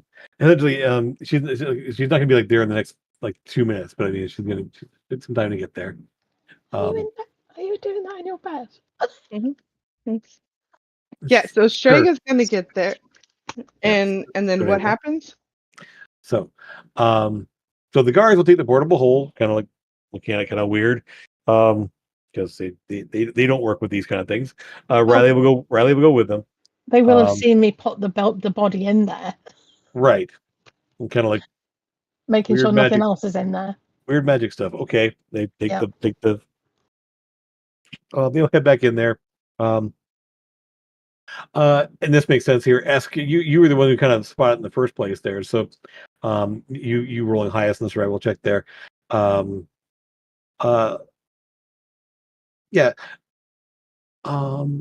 You're able to kind of follow it along there, and you will see, um, again, sort of like patches. It's not like that. You're not following footprints. You're just finding little like some some like discolored patches in the ground, in the plant matter and everything else, that sort of head up around, kind of again, kind of keeping outside the radius of light. In fact, just kind of heading up out of the way. Um, as I said, there's not footprints. It's just sort of like patchy, sort of like dead ground. Um, and you don't see any sign of what made the sound out here. You're kind of looking there, checking out there. You're not seeing any sort of like footprints or anything else. Um, yeah, it's not really a good trail, but you are following sort of where that goes. Um, however, at nighttime and, um, as you get up toward where the trees get thicker and there's more vegetation, it actually gets very hard, almost impossible to follow the trail. However, uh, with the survival checks there and Lucas and Athena backing up esque, you will spot the very likely the scene of where he was attacked. Um, and you will see, actually some footprints of the victim, and then there's no footprints of what attacked him. And Lucas, you're looking out for slod tracks. You're looking out there. Mhm. You don't see anything that would indicate footprints of what might have attacked him. Is there any markings at all? Um, Nothing that would correspond to like a person attacking him. You see his footprints. You don't see any footprints or anything else that would make sense for um attackers. Can I activate my hat and see if there's anything on the ethereal plane? Maybe something slipped through. Okay. Just activate my hat. And Yeah. You, look around. you see invisible. There's nothing invisible here. There's nothing hidden, like ethereal wise or anything else. Um, Is there anything that would make, like, if there was something that was like a plant that was moving around? Give me investigation or perception to see what you can find, or survival. Any one of those things work. Kind of looking at the scene of the attack. So there's no tracks outside of his. No tracks, definitely not. 26. Yep. And 7, 21, perception. Jim, there's Yeah. trees around, correct? Oh yeah, you're up in the trees at this point. Yes. We're in the trees. Yes. Mhm. Yes, Okay. you went up off the map here, a little ways in there. Eventually, you spotted where his trail was walking along, and actually, what you'll find is that it's like he's like following an actual hunter's trail, a little game trail, kind of like that. And so, it's not hard Right. to spot his tracks along there. And yes, there's a spot where you Right. can see I meant like there. Yeah. in the trees. I want to climb up into a tree. Okay. Um, Go ahead. It's not hard to do. You're big, and these are pretty big trees, and Mhm. you're strong enough to do it there. Um, Those of you with investigation and perception, ask, you keep hearing little skittering sounds, and you think it's like maybe a little squirrel, a little fox, but you can't spot. And even with seeing invisible and having dark vision, you're just not seeing what's making the sounds. It's like it's kind of skittering off this way, and you look and there's nothing there. You hear it skittering off that way, and you look and there's nothing there. There's no animal. There's no, and you're following tracks pretty well. You don't see animal tracks like of any kind in the area where you're seeing the sound. Like nothing big enough to leave tracks. Again, bird or squirrel or something that would make other noises beyond the skittering. So definitely something odd going on there. Um, uh, Athena, perception wise, you're hearing hearing the same sounds. You don't see any. You catch little flashes of movement, like something maybe a little movement off, little darts off to the side there. You go to look, there's nothing there. Um, Amethyst and Lucas, the investigation looking around there. You are still kind of studying the way there, kind of studying where this attack is. Uh, there's you don't see blood on the ground. Like you don't see there's signs of like of where you can see where like his tracks kind of stop. They turn the steps kind of move like as he's struggling a little bit there maybe. And then like you see the spot where he fell. Um, However, you do see along the branches of the trees overhead, there are like scratches and like marks, like something that got dug in or moved along the branches or along the trunk of one tree over here. And they're sort of little blackened, like claw marks of some kind there.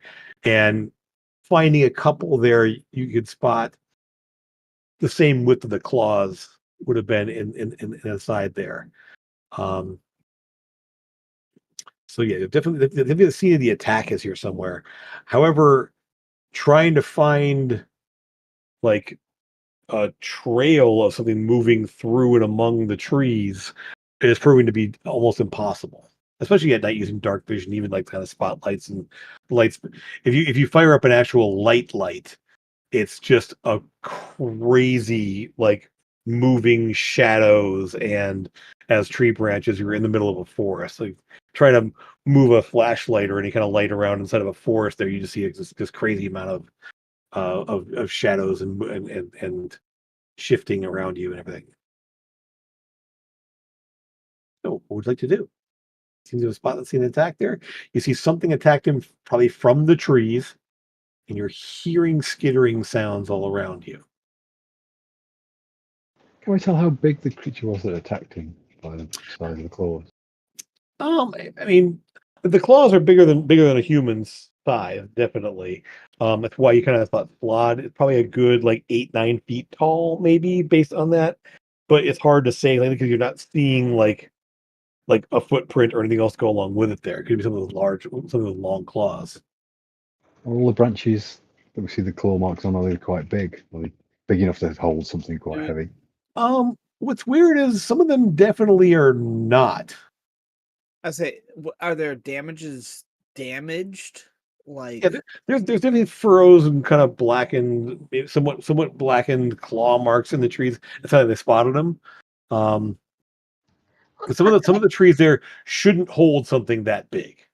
if there are no footprints, though, the creature could be flying, and they could be any height.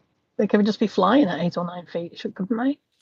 can I go ahead and jump up in Could the be air good. and unfurl Speaking my of flying, wings. can I summon the rock out? I mean, What? if you Uh, want In the to. forest? No. Hold on. Let me Not get enough my room thought for it. out. Good lord. I don't have the ability to fly. Sure. And I want to get up in the air to be able to see, because that's why I climbed the tree, to see like if trees are moving Okay. with people in them. That like, because you could use the tree to jump from tree to tree to tree and do your attack. That's what Athena's looking for. Okay. So so before you summon the rock there for this part here, looking out among the trees, looking out there, there's no movement of trees. Like you don't Okay. see anything large moving through them. You don't see branches shifting, or I mean, there's somewhat moving with the wind and everything else that, but nothing that's like obviously moving against that. You kind of there's a little bit of a shift there. Um, yeah, nothing large enough to be moving trees side to side or anything else like that. Um, Okay.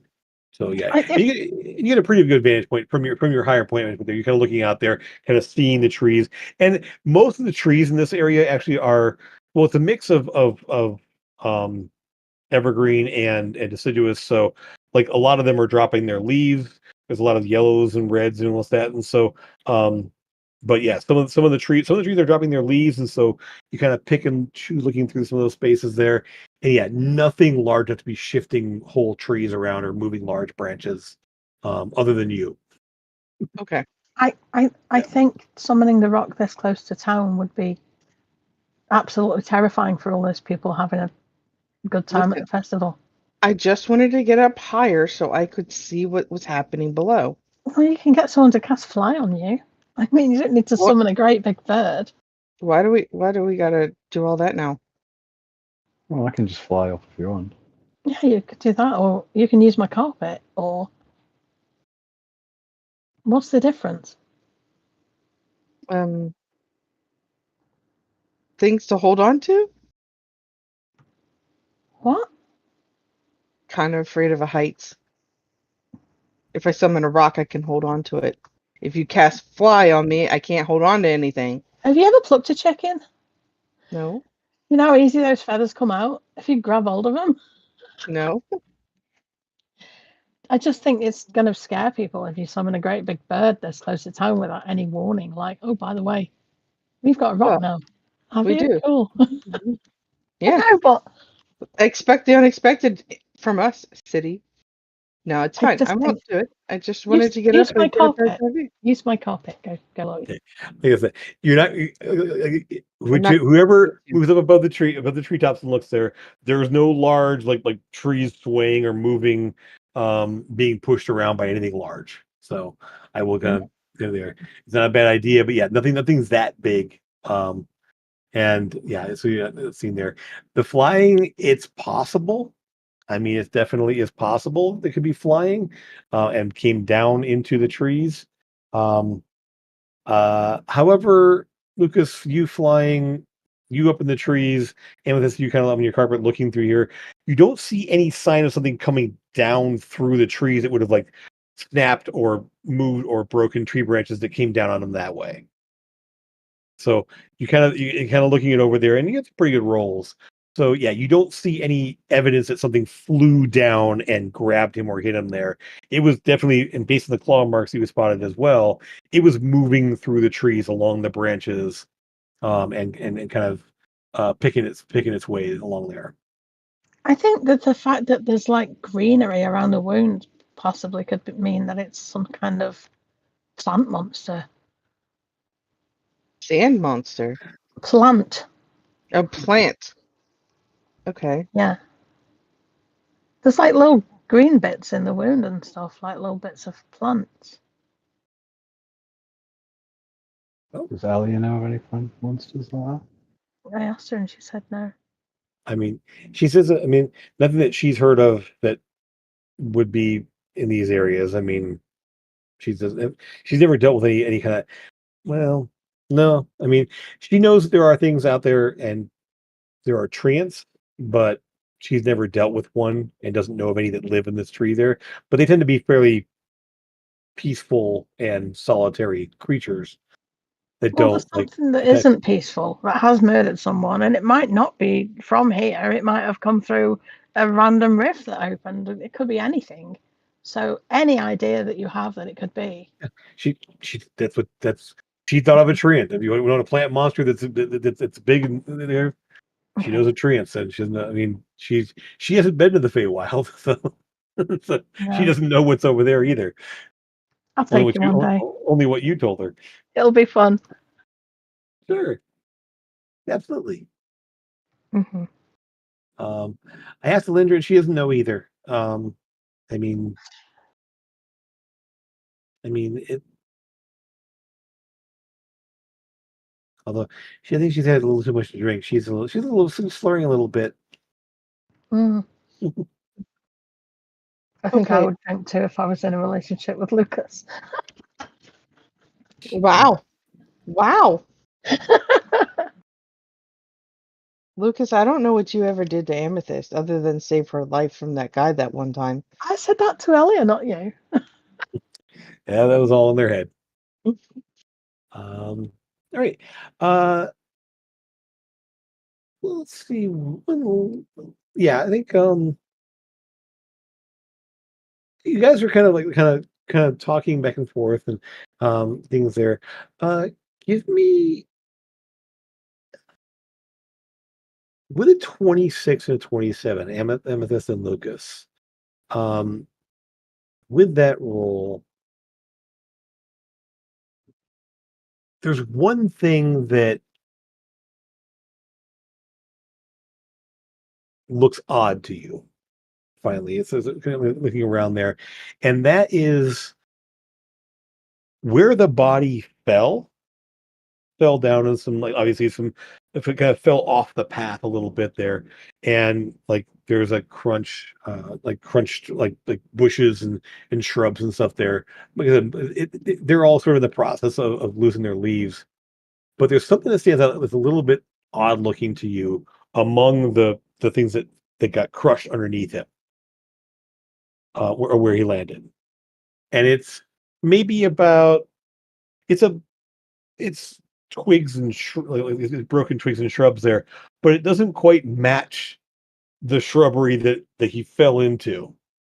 And you realize you're looking at something about yay tall, just twigs and little like branches, and looking at it, it bundles together into a vaguely humanoid shape, about maybe a little less than a foot tall, maybe about a foot tall, maybe. Hard to say. It's kind of broken and twisted there, but you kind of blend it in with the shrubs there at first there. But you're looking at it now going, oh, wait a minute, this is not the same type of wood. This is not the same width of wood here. And you'll recognize what appears to be a twig blight. Oh God. Thing. He looks cute. I mean, No. it's just a twisted bundle of sticks, vaguely in in the shape of something human-like. Well, I mean, humanoid-like. It's not. You don't see a face. You don't see, like, it's just like, and you realize, like, oh yeah, that's again, the wood isn't quite the same wood as the shrubs there.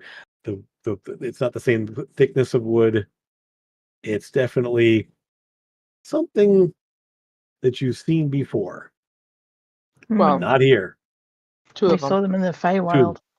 Yep. And they're not nice. Not in this form. And, yeah. Um, Crap. Well, does it do anything, or is it just Oh, it's crushed. just It's a crushed, like it's basically been squished and broken amongst one of the shrubs that the guy landed on. Oh. okay? Can we see kind of like where this generally? Can we keep following the trail of where all of that came from? At this point, the trail is sort of like not a specific trail. And it like at night, looking up into the trees and everything else, that it's impossible to find like a specific like path. It's like it's not on like, and Lucas, you can kind of confirm this here. It's not fully on the ground. It's like partially up in the trees, around the trees, up and down them. Like you're looking at a trail that's now gone 3-dimensional, and it is at night, and it is like um yeah, it's virtually impossible to follow the trail now at this point. Um, like you have a general area, certainly the attack is, but also you kind of realize that moving away from this spot here, at least, there's no sign of anything. Like you start to look up in the trees, you look on the ground, that like spots of decay or claw marks or anything like that are just not visible now. Like it only happened when it was attacking, Before essentially. we go any further into the forest, can I remind people that this forest is very, very important to the town of Ravens Crest, please? So no And fireball. there are lots of people and things that live in the forest, so let's you know. Yeah, So no fireball. fireballs. So no fireballs, please. Yeah, fireballs in the forest Oh. bad, especially since it is fall and things are like there's lots of dead leaves and like Lots starting. of dryness. Yes, real bad. Good call. So speaking of this forest and being important to the city of Ravens Crest, how is it that it grows back so quickly all the time? Like they use this as a source of wood, correct? Because they plant them as fast as they They They still have to grow. they also don't clear cut. They very selectively cut. Okay. Yeah, they literally are like selectively cutting here and there and then replanting and everything else. And like they have druids helping them as well, so they can do plant Okay. growth and make the growth so grow faster. any Proper, tree is damaged. proper stewards of the forest. They are proper stewards of the forest. Any Yeah. trees damaged will affect the town and also my relationship. Because if it happens on my watch, Yeah. I'm getting some crap, let me tell you. Yeah. Between with a druid and a person in charge of this who understands how not to destroy everything. Yep. Yeah, I mean, Amethyst knows here. It was a point of contention when the Baron when he first arrived and wanted to start doing clear cutting and was basically told no. They worked out a deal over the decades and had a plan in place there. And now Elia, his daughter, is the one ensuring that the wood is there. So, Yep. So very selective cutting, very specific, intentional, like a tree from here, a tree from there, a tree from there, replant, grow. So no fireballs. Got it. Yeah. Thank you. Oh, I can't do fireball. Mm-mm. So Well, any fire. I mean, whatever we come up against, if it's twig blights, then they're quite weak to fire, aren't they? But I'm not willing to risk that, and I don't think you guys should either. Oh no, I don't plan on it.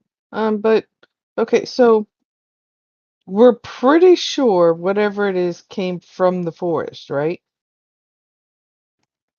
No idea.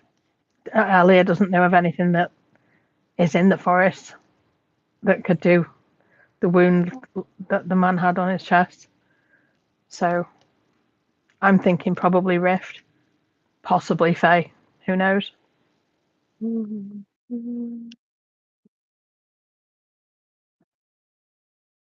um let's see. Give me your Arcana checks. There, those of you who are trained in Arcana. Let's say Amethyst and Lucas. I'm not trained, but I have a +5. Yeah, It is. you can all trick. Yeah, it's just a higher DC. So Oh, it didn't matter anyways. okay. Can I just roll decent roll today? Nope. Okay. Um, it, since you're trained, actually, It's a little lower DC. So the one thing you do know is the fact that like for things like especially the Feywild, who's tied to the material plane, um, there definitely are times of the year where things are a little more likely to happen, and the fact that you are at the height of the festival, and hey, look at that! In 4 days of the equinox, Right. the Yeah. fall equinox. This is a time when things do tend to happen, and um, I mean, there are always stories about mischievous fey creatures and even things like undead and stuff like that. Um, during this time of year, it is kind of the final night of Harvest Fest is kind of the spirits night essentially, where Mhm. it's kind of like Halloween basically. So Yeah, but I mean, there's mischievous things and there's murderous things, and I don't think oh, they're quite the same. to some of these things, especially from the Feywild, murder is mischief. Right. It's just more violent mischief. Mischief. Ach, there's been a murder. Yep. So, what do we want to do? Send the thing back to the Feywild or wherever it came from. Yeah. Oh, but he's cute. He's That's he's that's dead. nothing. That's dead. He's dead. I understand that. It Yeah, got but crushed when the man was thrown by something that's probably a lot bigger than it. It looked like he fell, he got like knocked down, fell over, and like landed on this thing and crushed it. Hmm. He was you can kind of see where the struggle was. His footprints moving around there, and then he got knocked over. Um, yeah, And can we look if there's anything magical or detect magic? See if there's any signs of a rift or anything. there's nothing obvious here.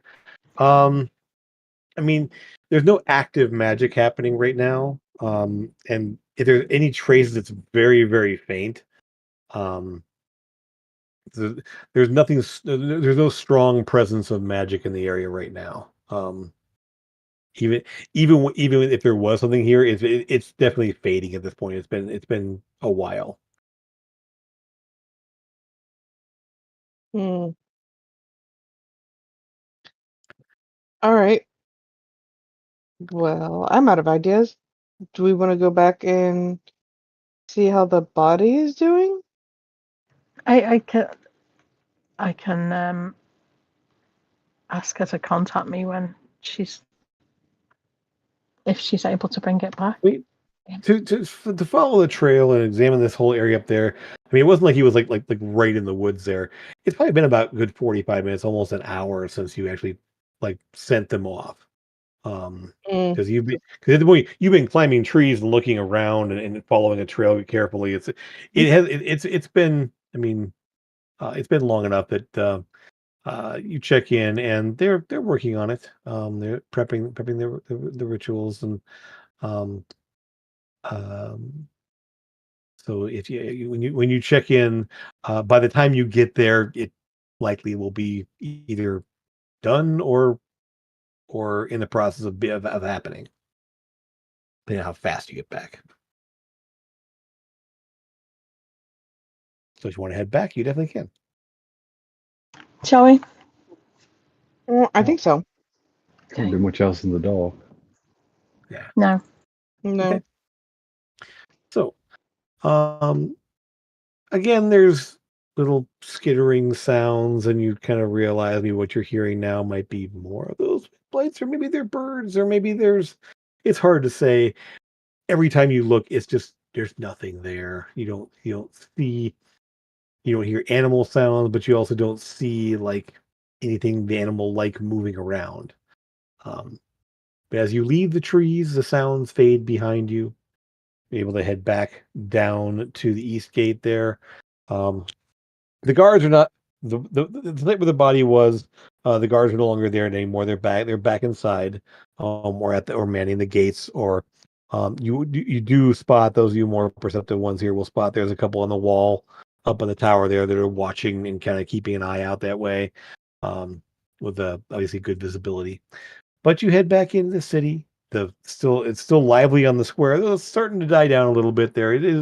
at this point we're probably well after midnight, and so some of the people are wrapping up there. This is the first night of the festival, so um, it's while it's lively, it's less so than when you left. You make your way over to the temple, and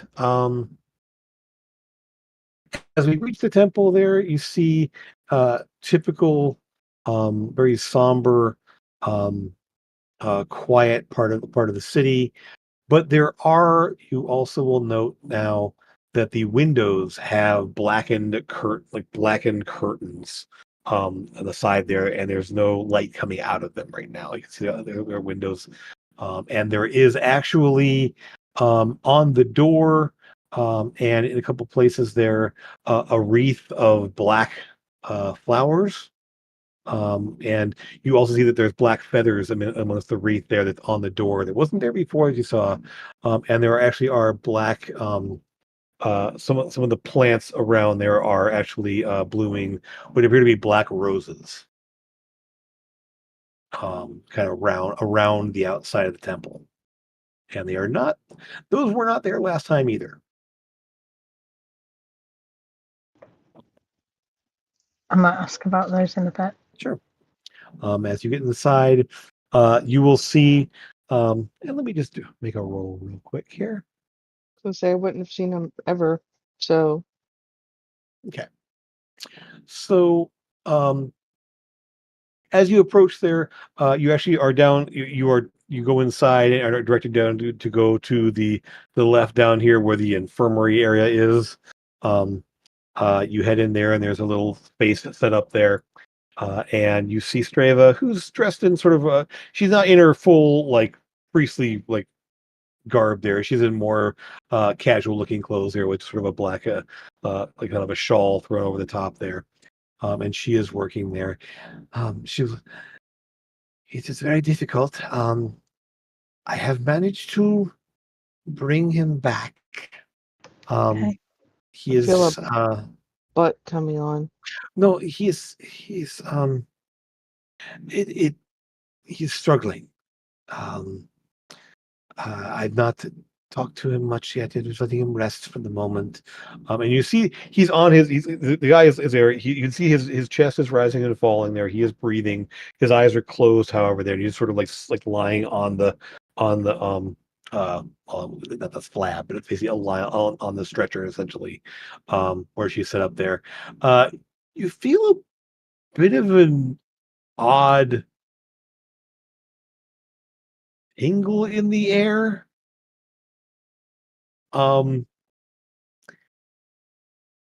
there's obviously like magic has been done here. Very strong magic has been done here, Mm-hmm.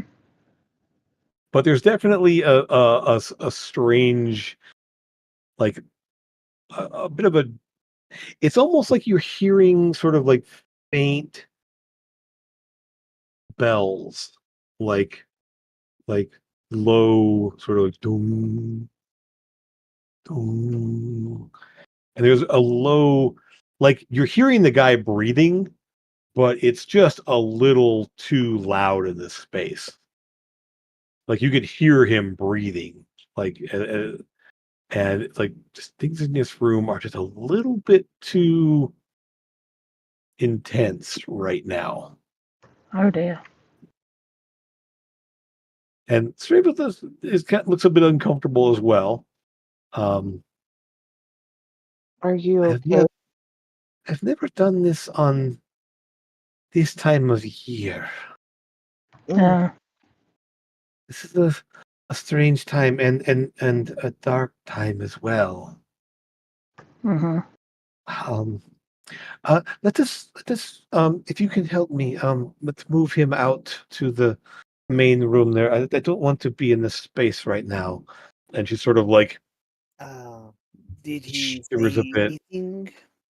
He's not yet. He's still sort of um he said he's awake. Oh, he's returned. But he hasn't said anything yet. I I'll let's help just her. I'll okay, help her yeah, carry him out. Hmm. yeah. So essentially, yeah, just Mm-hmm. kind of lift up there and take him on out. And there's a she puts him kind of like um There's like a little space, not on the main altar there, but you're gonna put them on one of the benches out there, and just gonna set them down carefully and gently. Um, Pew pew. the last person to leave the room, who is that? You were up first. Then who's the last person to leave the room where they were at? Yeah, I I was the guess first out. whoever went in first, so it's probably me. I'm kind of smallest, so Okay, I'll so yeah. okay, the two of you. There's sort of a shiver up the back of your neck as you go to leave. It's kind of like, "Ugh." And there's just this kind of exhalation, just What? as you walk out of the space. From where? Nowhere. You just There's hear Uh, it. You bonus just hear it. accuracy invisibility. I just want to look yeah, around and see if there's anybody in there. with my hat on. I don't Sure. see anything. It lasts for an hour, so you have more than one charge. You can reactivate it. You look around. You see nothing. No presence. No specifically there. Although Amethyst, your eyes are drawn to the floor, To the floor? where you know there is a certain skull still buried there. Don't you guys, we need to get rid of that damn thing. There's no presence. There's no there. Just the soft sound as you step out there. You don't see any presence. You don't see anything there. You don't see any manifestation of anything. It's just a feeling, and that just one breath. You okay, Amethyst? You look like you've seen a ghost. I think I've just heard one. Ghosts aren't real. What are you talking about? I never mind. Let's concentrate on this guy. Yeah, Am but I like, able to? Am I able to detect thoughts on him when he's in this sort of state, I mean, you probably could. just to see Yeah, what's on the surface? sure. Okay. Okay. Um, give me. Yes, you kind of get out there, and it's just sort of like kind of waves of like just kind of darkness at first. Just sort of looking at there. He's not really resisting you or anything else like that. Um, but give me a wisdom saving throw. Oh God. Oof. Okay. The second that darkness starts to kind of fade away, you just hear him screaming in your mind. Just blood curdling scream, and you hear a cackling laughter along with it. Just as there's a bit of a flare,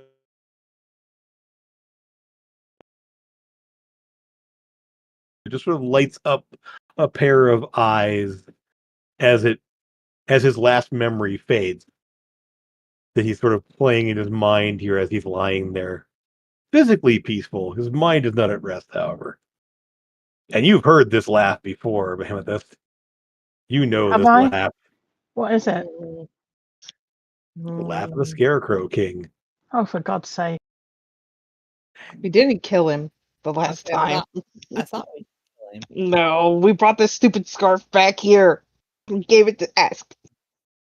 No, We go to Eldon, and Eldon put it on a bloody pumpkin. Sure did. And How long used did I it put for it on the a pumpkin? entertainment. Yeah, we used it as the entertainment. Like after bobbing for apples, we went Not and we. we. no. It look at that. It's not the real one. He just put a red scarf around it. It's not the, Doesn't matter. It does yeah, not no. matter. Anyway, with that though, with that, Oh, okay. With that, with the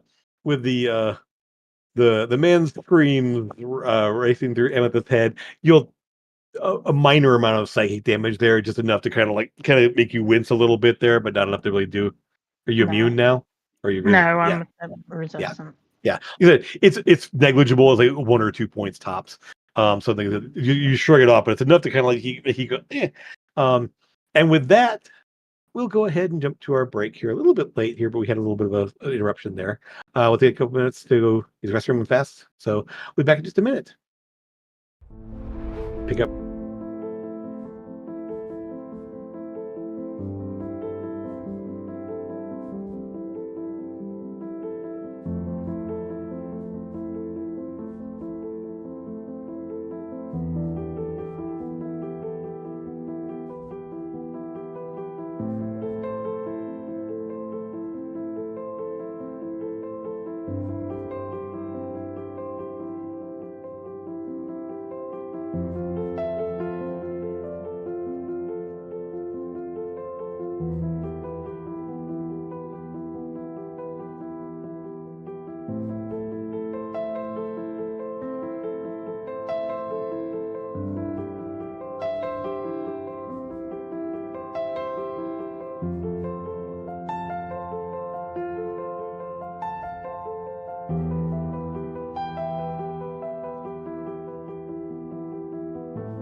And we're back.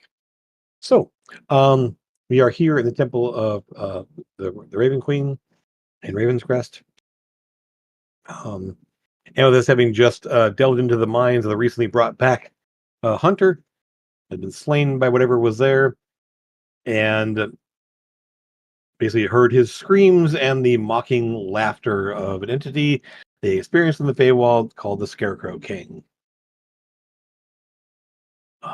And that's, I mean, that's you're kind of like you're kind of winced and forced out of his head for a moment there. You can try to reestablish and dig deeper, but you know what killed him. You know, he died. Obviously, died screaming in fear. Yeah. Um. Yeah. Are you okay? I know what did this. Do I want to know? Probably not. I was right about the Feywild. And I was right about the plant part, I think. Yeah. All right. So what do we need to do?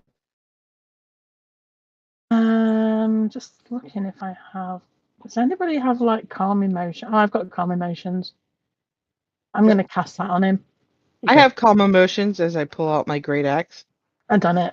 Oh, you mean, okay. You don't want to kill him. All right, got it. Sorry. The man we just had brought back to life? No, I don't Uh, want to kill him. I meant the bad guy. Sorry, I thought that's what The you were man who's talking been about. brought back to life is screaming in terror in his mind. I just heard it.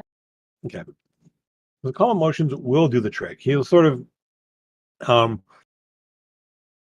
like his and you realize his breathing is just normal breathing. Like the only reason there's any distress is he went into his head and saw what was happening in there. But establishing that, casting calm emotions, which is that as a concentration spell, isn't it? Yeah. So you release the thoughts there, and work on calm emotions there, and you will see actually in a moment there, after a little bit of time there, the body sort of like visibly relaxes and his breathing, well, it wasn't like rapid or anything like that. His breathing becomes deeper and more like a natural sleep. Um uh and seems to be much less distress, at least. Well, at least we don't really have to question him. Yeah, you know what took him out. Strava, having seen what happened here and saw you, um I take it was something very bad. It was hard to bring him back. Um, he was very I can't communicate with him, but it was very difficult to bring his soul back into his body. But he was successful, obviously. So I hope that um, you're able to get information from him. I don't think we need to. We know now what we're looking for. Of course, yes. I don't want to upset him too much, but calm emotion should help. Just let him rest as long as he needs to. And I'm so sorry for making you come in Oh, on well, the festival day, but it is you wherever I can help, I will. As I said, I it is appreciate that. always it can be difficult to bring someone back when they're so unwilling and so distressed, but um I'm happy it was successful. Please, if you need anything else, I will make myself available. Thank you. Of course, of course. It is a very dark time, Certainly is. and I'll you'll be looking notice. back into that room where the floor laughed, where I heard the floor breathing. Yeah, yeah. She sort of like follows your gaze and just says, "It is always this time of year. It is always more disturbing,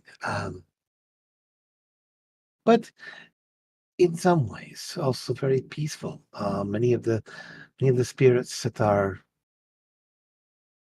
return in some way uh, are more inquisitive and pleasant than others.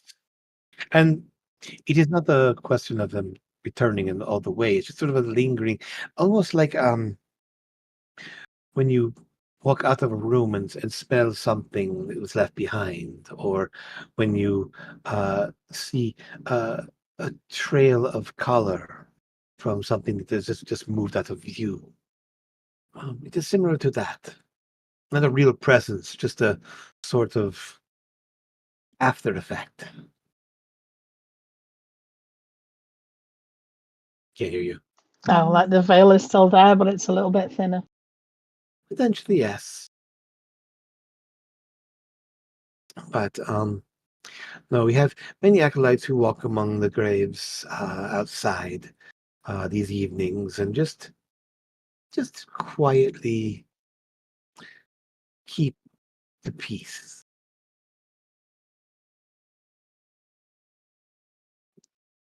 Yeah. Um, Talking of peace, I think we need to go and take care of this issue, so that people are able to go home after the festival finishes. I think that that should not be a problem. I don't think. I mean, it is not it, it is not threatening the town, is it specifically? Is it anyone inside the city? No, Okay. and hopefully it won't. But when people leave the city to go back to their farms, then they might. I don't know. I don't know why it's here, but maybe Don't we know. should give him his. Maybe we should give him his sash back. right? I'm so sure that Eldon broke that thing down and used it. He did. Meant on something else. Probably. You know, There's also what happened to the scythe. we sold Oh, sold that one. Yeah, Okay. we straight up sold it. Yeah. Okay. We sold it in Port Oris, specifically. Yeah. Did we sell it or did we give it to the people in the Light Temple? I could have sworn we We gave it sold to it. them, and I'm pretty sure you sold it. It wasn't. Yeah. I'm pretty sure we sold it. but Yeah. did we sell it to them? No, we sold it to Alora. Or not, Alindra. Alindra. Alindra. Yeah. Okay. Mm-hmm. Who's here in town? Well, please be careful and do what you can. Part of the trade for your son, Hammer. What's For he? sure. Oh, yeah. Okay. That we ended up selling back to her eventually later, anyways. Yeah. Okay. If he needs somewhere to rest that's not here, we can take him back to our place. I'm sure we can find some place to hide. Don't worry. Okay. Um, Okay.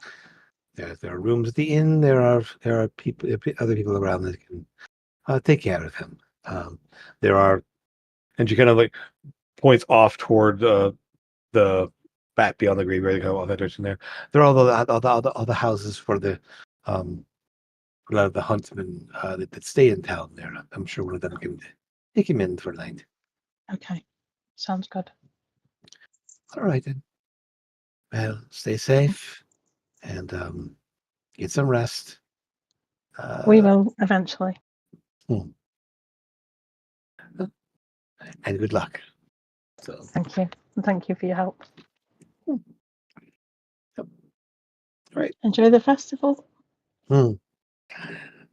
Eh, some of it, yes. This is Mhm. a difficult time for festivities. Well, Why is that no one's for dead, her? right? So Why is that hard for Um, her specifically? You're in the Temple of the Raven Queen. A temple Yeah. just blew up days ago and Oh, killed all the people that she probably knew. sorry, I didn't put the two It's okay. together. That's It's my okay. fault. It's okay. And you realize that now, that, like the black wreath, the black flowers, likely in remembrance of the other right. temple that was lost, and all the people and the priests there. Um, like she's actually, she's about ninth level cleric, because she can cast Raise Dead. Mhm. Um, but the high priest of the Raven Queen, there were probably some very powerful ones there, and they're Mm. gone. So likely, like people that she reported to. Yeah. And probably a Um, lot of their duties are her duties now. I mean, potentially, yeah. I She's mean, still here though. this, this isn't the place. This isn't the place for it. So, potentially, yeah. She's, Mhm. Mhm. uh, yeah. So things will have to be done, and so it's a difficult time. Hmm. All right. So, where do we want? Do we want to go to bed? I guess. Get a good fresh eye on this in the morning. I don't know Um. though, because people are not going to be safe, are they? Well, I'll tell you what. I don't really need to rest, as spells are not really a thing for me. And we just had a long rest, so I got all my other stuff back. I can stay up a little while longer and make sure people get home.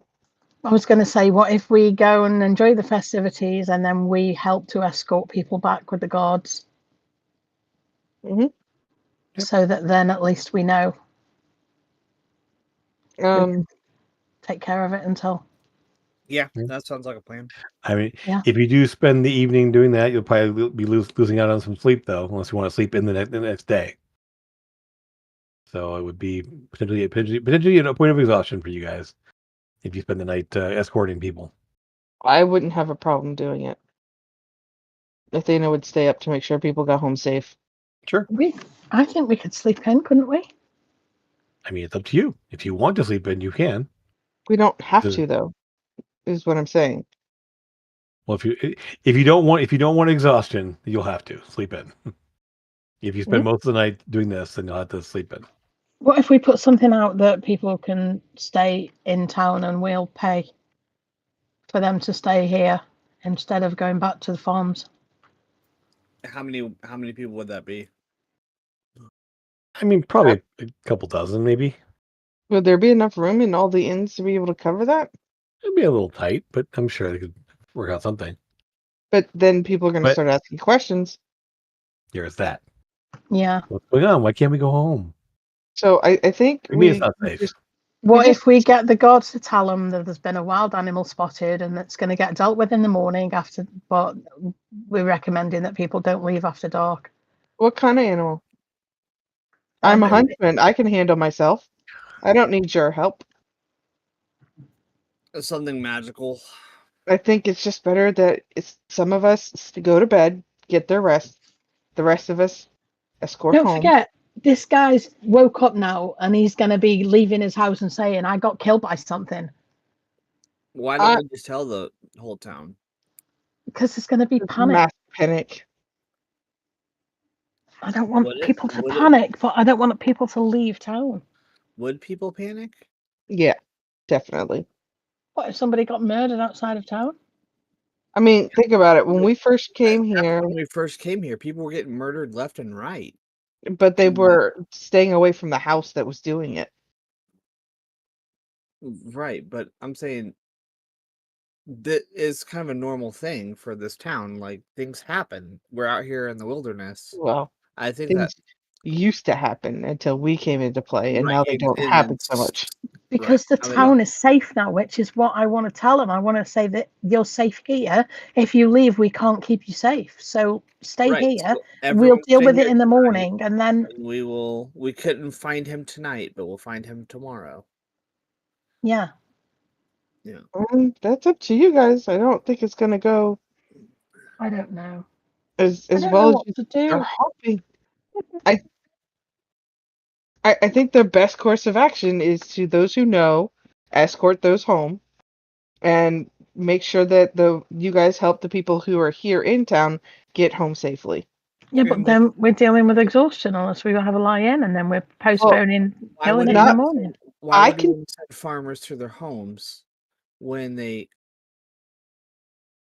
I Well, can that's deal with a point of exhaustion. It's not going to kill me to have a Well, point of I'm exhaustion. just saying, little stupid fate dude here will just go to any of these farm homes, wipe out the families in the farm homes, like while I'm- everyone is sleeping, type of thing. Why don't we keep everyone in the town? That way, everyone's in the town, and he's not having free lunch. I'm of- not of disagreeing farmer's with you. family. because then you've got people who want at the festival who are in the farms, and then the people who are here will be going, I need to get back to my family. And there's My kids also there might. think about it from this perspective. Have you ever met a mountain man who will ever want to leave their house? There's people in Florida during a hurricane refuse to evacuate. It's the Right. same principle. Mhm. They're going to leave no matter what we do. But if we at least make sure they get home and their doors are shut and locked, we did what we could. I know it sucks, but sometimes we just have to let nature take its course. Okay, well, we're dealing with a crazy Fae murderer. Yeah, they don't know that. What about, hey, Right. we're back in town. We want to celebrate with all you guys. If you want to stay in town, drinks are on us, meals are on us, bed and breakfast is on us, and we'll see you all in the morning. If You you can try want to that. leave, then If that's you want to fine. leave, there is a murderer that is a Fae No. being that is super strong that we failed to kill in the Feywild. Now he's come back over here, and You defeated him. It's just you can't kill him. Yeah, Right. yeah. so we defeated No, we him killed it in the Feywild, didn't we? in the Feywild. Yes, we were in the Feywild. And if you kill a Fey And creature in the Feywild, doesn't it stay dead? No. not No. always. Mm-mm. Oh, okay. You're doing something that is born and that just dies and is reborn every year. Right. Yeah. And I'm you So- actually went back in the sending- past to get it. To came back to the sending present. people Right. home that don't know what's out there also is like just sending people up on a lunch platter. Like, I mean, we're offering him people to kill by not telling people. I mean, that's just I think mean, by all means- most people will want to stay if we say we'll pay, right? And the ones who want to leave, we'll just make sure they've got an escort. We can, I don't know, yeah, sure. at least then there's minimal people leaving town after midnight. Esk pulls out his little wine gourd and takes a big old hit of his little rice wine there. When you, we'll just go move things along here. We'll go ahead. When you kind of put this out there, a bunch of people will take you up on that. Some have actually been escorted by the guard already out there to their homes and back. No report of any other attacks. At least not as far as you're aware. Not at the farms, at least. And there's no way to tell if anyone else came or went. Offhand here. And asking around, there are other huntsmen who went back out to their camp earlier in the night or something. So you probably can check it. You can have messages or have runners check on them to see how they're doing, or if anyone else is missing or anything else. You definitely can do that. But for the most part, the majority of folks will take you up on the offer of staying the night here. Many of them are kind of drunk, so it's probably a better idea anyway.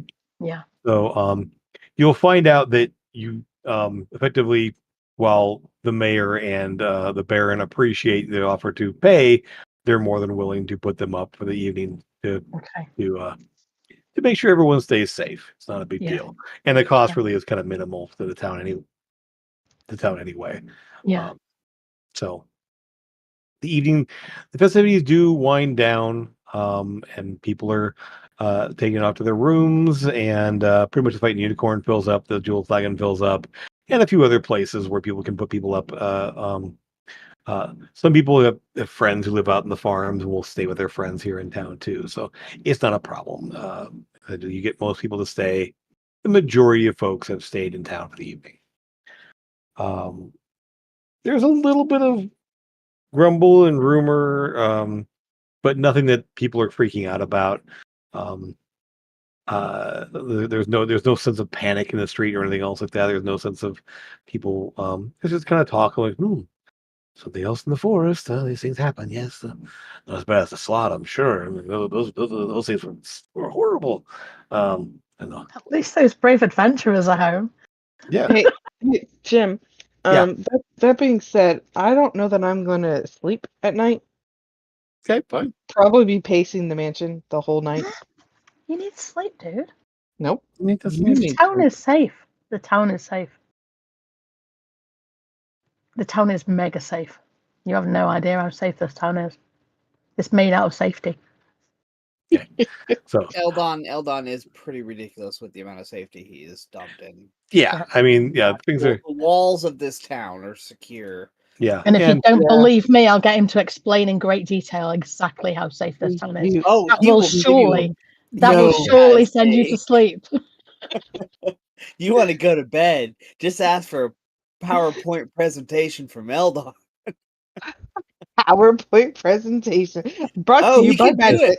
He's got he's got the minor illusion slides. Minor Here you illusion, go. Minor illusion exactly. slideshow. Yeah. Graphs and It- charts. What's the No. magical tinkering also abilities? He's definitely made himself a little projector. Oh For yeah, freaking absolutely. sure. Yeah, She's still not going to be sleepy. She's on edge. She's not going to, even if she's in her room, she won't be asleep. No, we need you tipped up in the morning. There's only 4 of us. You We can't need to force be. her to. She's in her room. That's what it is. So I morning can does cast roll. sleep on you. You wouldn't Don't know. make me can't. cast sleep on you. You can't. You won't know that I didn't sleep. Yes. So Damn it. you'll know in the morning. It's fine. Mhm. So effectively, yes, you wake up in the morning and you doze a little bit here and there, but again, you're not getting a full night's sleep. So you'll have that point of exhaustion. It's fine. Uh-huh. Which means you Because it is disadvantage on okay. ability checks. Yes. Okay to have a point of Or exhaustion. the new one is negative. I'm not doing the new ones right now. Yeah. So What is I it? did. Negative what? There's There What's are the new new rules. one? Yeah. yeah, the new rules for exhaustion is first level is -2 to everything on a Wow. d20 roll, and then -5 to your movement. Yeah. Right. And then just And then it just gets worse. the penalties just keep going and going, and level 6 is till you die. But just a straight penalty to your rolls and a penalty to your move. That stacks up over time. Yeah. But yes, we'll stay with the old ones for now. So yeah, it's disadvantage on ability checks. So you will see that yes, Athena's got kind of bleary eyed and looking like she didn't sleep very well. But obviously, being in a place like this and seeing all that is what it is. This sleeps soundly and hasn't dealt with. You've dealt with some horribly terrible things, and Athena has not. So this is not something that is ever dealt with. Before I go to bed, I want to go and visit the grave where we laid Wraith, just to see if there's I anything mean, here, if there's anything. the place has a very creepy feel to it there. I mean, Mhm. not like there's like things walking around. It's just this like quiet, oppressive feeling there. And you will see that Olash is just standing there, vigil over the grave. So Okay. Is that the monk that we had? Mhm. Okay. Olash, Yeah. he's literally just standing there, stock still, looking at you. Like as you approach, he would kind of look over at you and just sort of nod. Doesn't say a thing. Yeah. doesn't acknowledge your presence other than the small nod, and just goes back to watching to make sure nothing arises that happens there. He is wearing a very interesting set of like wraps on his hands that you can Mhm. almost see the magic that's on them. Okay. He can I'm punch gonna those. I'm gonna say to him, I'm not gonna ask if you're okay because I know that you are, but has anything happened? Have you heard anything? Sensed Nothing. anything? Nothing. Nothing. It is quiet. I'm gonna tell him what I heard inside, and I'm gonna mention the scarecrow thing, and the man that was resurrected. I'm just gonna mention that to him and just say, obviously, it's the time of year, and I just wanted to come and check out, make sure there's no voices or. All is fine. Okay. Well, It is quiet. we're around. As quiet as the grave. Yes. Creepy. Let's hope it stays that way. Yep. And so, And that, and again, he other than that one glance at you when you first arrived there, he doesn't like look at you while he's talking. He's just like he's literally just kind of, and he does sort of like scan slightly, like a little bit there, but he's like in a position where he's like looking at primarily, make sure nothing happens. yeah. Okay. Just, And I also remember telling him not to talk to me, not to look at me or anything. So that might there's have all that. something to do with it too. I mean, But you made it very clear, so he is not. I know. But I think that he's making up for not making up for it. He's given his But oath. yeah. He's doing what his oath has bound him to do. I'll pass him on the arm and I'll leave and go back to the Wow, house to gross. go to bed. Yep, he will. Character Yep. growth. I'm Yep. so proud of you. Sora still So- can't pin You know that. nothing. So, I'm not telling Um, Sora. Good. You Yep. shouldn't. so yeah, effectively, Hold on to the yeah. hair. You know that on the map here, Wraith's grave is in this corner right over here, and you're basically just standing kind of behind that, looking out, like, but basically like kind of looking out toward the rest of the grave and everything else, all the Yeah. graves out there. And I mean, yeah, he's just quietly standing vigil, as if he were somehow immune to exhaustion. Yeah, as if. I don't know. If I was a monk, I'd be climbing the walls. Wait. Or walking up them. Walking up them. Yeah. Yeah, he is the epitome of lawful. Mm. Mm. Not good All or right. evil, but definitely lawful. Keep his word. He's bound to it. Yeah. Mm. And I'm Uh, not good or evil either, so. as Jim, for with the those. in I'm his sorry. basement, What was that? old natural cave there. Mm-hmm. Yeah. You still have the space there. They haven't messed with it at all. So whatever you set up for yourself, there is still there, and no one has disturbed it or messed with it at all. So yeah, it is quiet. It is peaceful. Refreshing. Smell of earth all around you. It's wonderful. Yep. That's where I will be. Those Yeah, little side naps you said I was getting, like, I drift off by accident type thing. A little bit. I assume you're not standing around. You're pacing your room the entire night, but it's like you sort of like you lie down for a minute, drift off, wake up, kind of snap to attention back there, get up, wander around. I mean, yeah, it's I am trying to fall asleep, yes, but do Yep. any of those actually give me a nightmare? you're never quite falling asleep deeply enough to get a full nightmare. Good. Very There's good. definitely some. I mean, obviously unease over like now you're Mhm. hearing about things from the Feywild and undead things, and I mean you've dealt with undead before in Death March, but it's just sort of all kind of this like whirlwind of stuff going on between the giants and the explosions and new places and faces, and it's a lot to deal with. It So is. a little overwhelming. Okay. Okay. But yeah, like you're not like wide awake all night long, but you never fully drop into a deep enough sleep to have a dream. Okay, doke. But whatever morning time you guys all decide to get up, you're able to do so. There will be as you do come downstairs, you will smell um like eggs and bacon and ham and stuff like that. Whatever, you'll smell bread. You'll smell typical morning like breakfast smells. And you'll find out that Ellie is actually doing the cooking, along with Audrey, Wow. and a strange looking um like device on the counter, essentially. Um, there are some like Eldon has made a couple of devices to help like make like there's a bread maker essentially is what's out there, and sort of like a um and the oven is actually has little gas cylinders on it so that it actually heats up automatically, and like he's making sort of a steampunk kitchen is what we're looking at here. Manatech / steampunk kitchen is happening there. So um uh, effectively, yeah, there are various devices to help with the cooking and such. So you're able to kind of get some fresh food and be ready to go. Have yourselves a decent meal. Nothing's like outlandishly crazy about it, but it's just good, hearty, like breakfast type foods.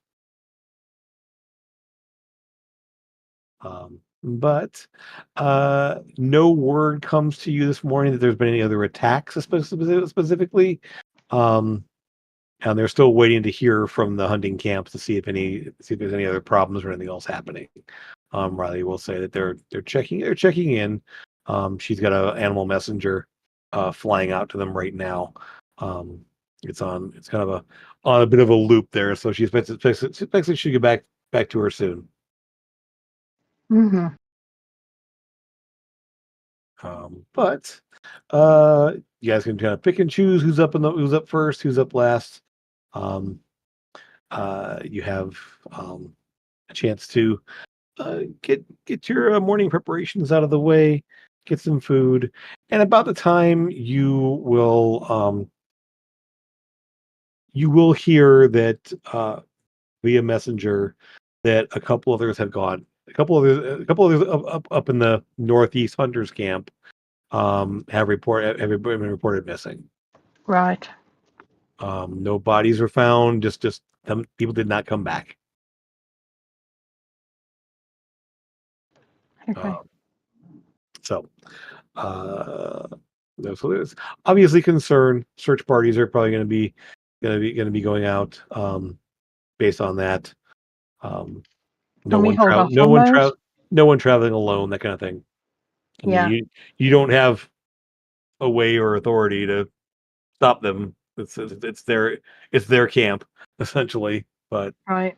um, but yeah. Mm-hmm. Um, yes. So there's that. What would you like to do? Can't believe I'm waking up alone. Guess I'm getting downstairs for breakfast. I mean, effectively, Rude. yeah, whatever.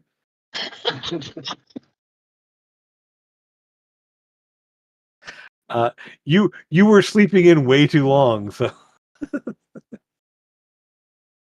It was a long day yesterday. understandable. That's why I wasn't going to keep you. I wasn't going to disturb you. Athena's So, already sitting there eating. yep, Okay. Like Yeah. she's stuffing her face, trying to wake up. yep. Eyes are very blurry. Mm-hmm. Let me see. Bags under her eyes and everything. Uh-huh. And pounding back coffee, if that's the thing. You not sleep very well? Nope. Nope. Mm-mm. I'm not used to a lot of people in tiny places, and there's something weird about this city. Not City? normally. Town? Yeah. It's a city.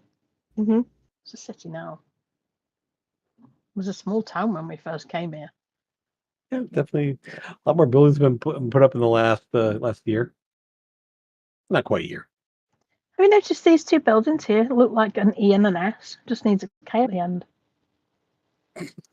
Okay. Dear Lord. Can you see it? No. Re- E oh, and I F, see it now. Yeah, I see EF. and then that one's on its side.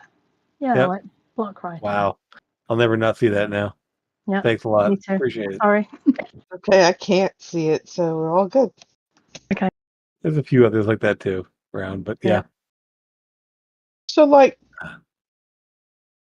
you guys slept okay last night? You didn't have inky dreams or anything? No, it was a beautiful No. night. It was quite wonderful to sleep underground again. It has been some time, yeah. It is wonderful. You in the outdoors. Where? Outdoors, he was inside. Towards He was in the underground. I basement. need to be 20 feet underground, yeah. 20 Wait, feet that underneath. we have a ground under. Remember, this is Athena's first time in here. She's not slept in the house. Never been in the basement before, probably. Nope. We'll get Eldon to give you a tour of the basement later. No. I think you'll enjoy it. He can show Normally, you all of the mushrooms Yeah. and everything. normally Athena sleeps outside. We'll get So a good night's sleep for you. Yes, lady. mean- I'm telling you. Being underground's not uncommon for you either, because you spent time in the stone giant fortresses, which are underground. right, yeah, I'm used to Yeah. being Sure. out above the stars, like with the Yep. stars, or like under the ground sleeping. I'm not used to being in a house on the thing Well, you call a bed. If you would like, Eldon extended the cave. There's some caves down there, and Eldon extended them. You are welcome to take one of the offshoots. Yeah. Okay. Move back down then. It's very comfortable. I can show you. Eldon will get up, take a little plate. Asking me. Yes. Okay, I know. I didn't see it. Yeah. Yeah. Athena's probably gonna grab like a couple more handfuls and shove muffins and whatever in her mouth as they walk Yep. down the stairs. Uh-huh. Stop picking the map. We see it. I was showing it to Elmy. uh, He wasn't here. so Yes, ma'am. you get in there and down in the basement. Yes, there's a somewhat like there are there's definitely dug tunnels. They are not like naturally there. They were definitely dug, but they're rough hewn walls, and there's braces up and everything else that and you can see.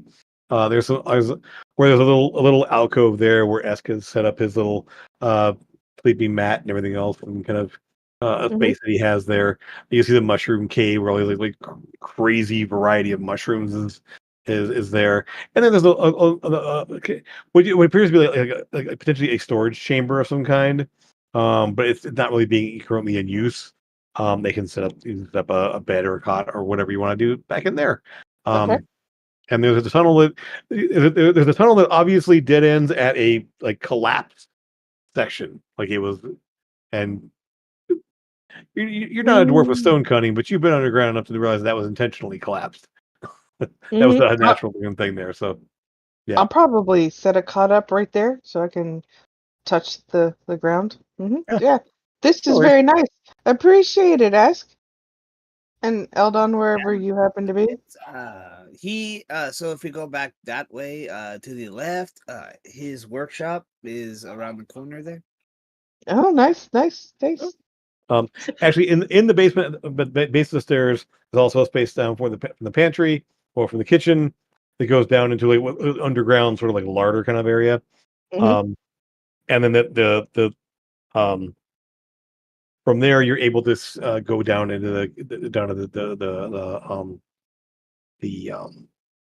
the underground portion there. But in the basement itself, there you will see there is a large stairwell that goes up to a spot with some sort of a trapdoor in the ceiling, and there's a bunch of like practice dummies and things to like work out with and stuff like that. So things like so you can see things you can like targets for shooting. You see like dummies for hitting. They're not Shall we? really. I mean, yeah, you obviously can mess around there and bring a bit of a sweat, just kind of smashing and bashing things a bit. It's a good place for you to be if you don't want to be around lots of people. Mm-hmm. Yep. But I think after breakfast we need to get a wiggle on.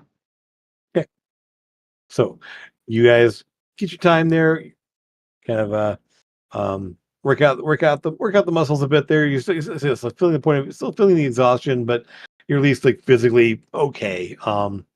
Like you're not impaired combat wise or saving throws, but your ability checks are a little slower. You're reacting a little. You're reacting a little less speed. But yes, there is and this, yeah, you like you are aware of the Northeast hunting camp. A couple of folks went missing, so as a search party is being formed to kind of see what they can find. But that's via flying, you could probably get there in about an hour and a half, maybe 2 hours. Okay. It would take longer but via horseback or walking because you're going through along like game trails and stuff. There's no road out there essentially, but flying there you can just kind of beeline it straight over the trees and get to the camp. Do we want to announce that we have a giant bird that carries us around places and not to be alarmed? And then use the rock? Because I know not all of us can fly.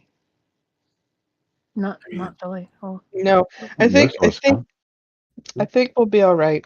Athena's kind of like too tired to have to pull it out. Also, it takes in a 2-minute slot, and she hasn't given up one yet.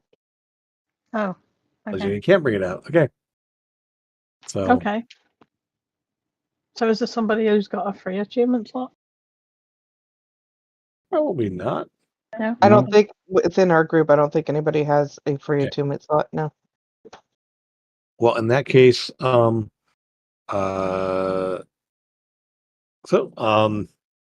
the carpet will carry Amethyst and Esk. Lucas can fly. How about Athena? What do you do there? I'm trying to remember. Did Athena get? Nope, she didn't get Esk's boots. She got the boots of speed. They're broken. S boots are broken. They got broken. Held on the boots. Eldon's boots. Yeah, Eldon's But boots. like, Whatever. I am never doing this again. I am never having a character. Huh? Your own fault, man. Your own fault. I you named know. him. So I You had to take named a him. couple of months off, and his story ended, and I should not Only have because taken you it. ended it. You've got no need to talk about that, young lady. Listen, hers came to a natural ending, okay? So did his. And I don't get my So did characters mixed mine. up. Yeah, it's true. Yeah, I don't get my characters mixed up. We haven't gone a session yet where you haven't mentioned Sora, though. Well, that's because things are happening around her. Mm-hmm. All right.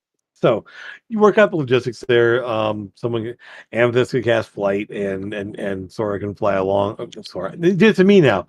Athena can fly alongside, kind of like being guided Run. along by. Mhm. Yep. So yeah, 2 hours later, you are kind of descending down into a large cluster of buildings. And actually, you've been here before. This was the hunters' camp where the Slod had attacked. And it has been cleaned up, obviously, but you recognize the layout and are able to go in and meet up with folks there. When you get there, there obviously will be people kind of milling around.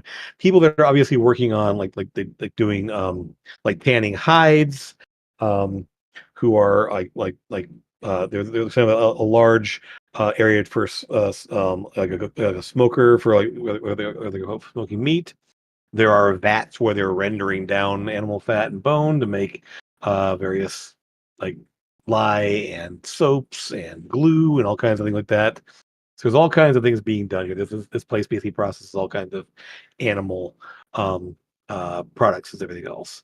But there's quite a few people kind of like moving around. And as you approach there, you will be greeted by one of them who will let you know that yes, uh, three of our well, one of our hunters, I believe, has gone He always he's always heading out way deeper in the forest than he should, but he always brings that back to interesting things. Two others don't normally um, don't normally wander off, and we have a feeling they're probably they may have gotten in trouble. Um, so a search party is out there looking for them. Hopefully, they'll bring them back. Do we know the name of the guy that we got resurrected? It doesn't No. matter. Oh, Yeah, I mean, yes, we'll just call for the moment. We'll just call him George. They don't have a name yeah. for him. I'll just say that Yeah. Just let him know. Yeah. he's Oh, good. he was Good. attacked and he's been cared for in town. Good. But we'll find the other two. His some folks here would be very happy to know that. Um, and yes, you'll be able to. Um, the search party did go out to the west, kind of off into the trees there. They were going to stick to the game trail initially, and then see what they can find along the way there. But there are some side trails they'll be using to kind of check things out there at some point. But I'm sure you can. They're very stealthy and very quiet, but I think you probably have ways of spotting them if needed. So, if there's anything we can do to help, please let us know. Yeah. There is something pretty dangerous out there that will kill. So just Ooh, is it a troll? no, it's actually something that we think has come from the Feywild. Some kind of animated scarecrow creature. So just if you see a scarecrow, keep away from it. And scream at the top of your voice. No, don't do that because that'll alert it. It's like, oh, I don't know. Well, you shouldn't tell the mass populace. We're going to try and find it before it finds any of you guys. Well, good luck and hope everything goes well. Me too. All right. Lucas, Before we yeah. before we set off, I'll spend 10 minutes inspiring everybody. Sure. Yeah. How many is it? I always forget. 21 or 22? 22. 22 now, yeah. 22 temporary hit points. Yeah, you're kind of getting around there, and I mean, you can kind of give it as a kind of a comforting speech for the folks there, and an inspiring speech to your friends, and they'll all take away the knowledge that the heroes are here to help, and hopefully, they'll bring back their missing folks here quickly. I'm up to 222, 225 hit points. Wow. And if the worst comes to the worst, we have ways and means of.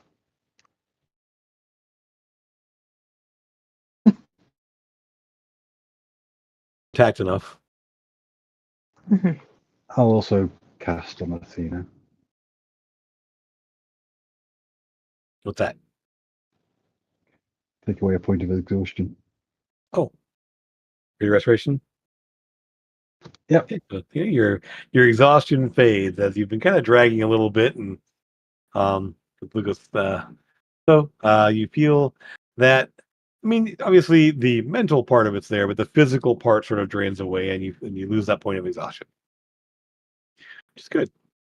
So you head off into the trails in the direction they indicated there, and let's go ahead in the first hour or so as you head out there. Let's go ahead and give everyone a perception, investigation, or survival. One of the two. One of those three.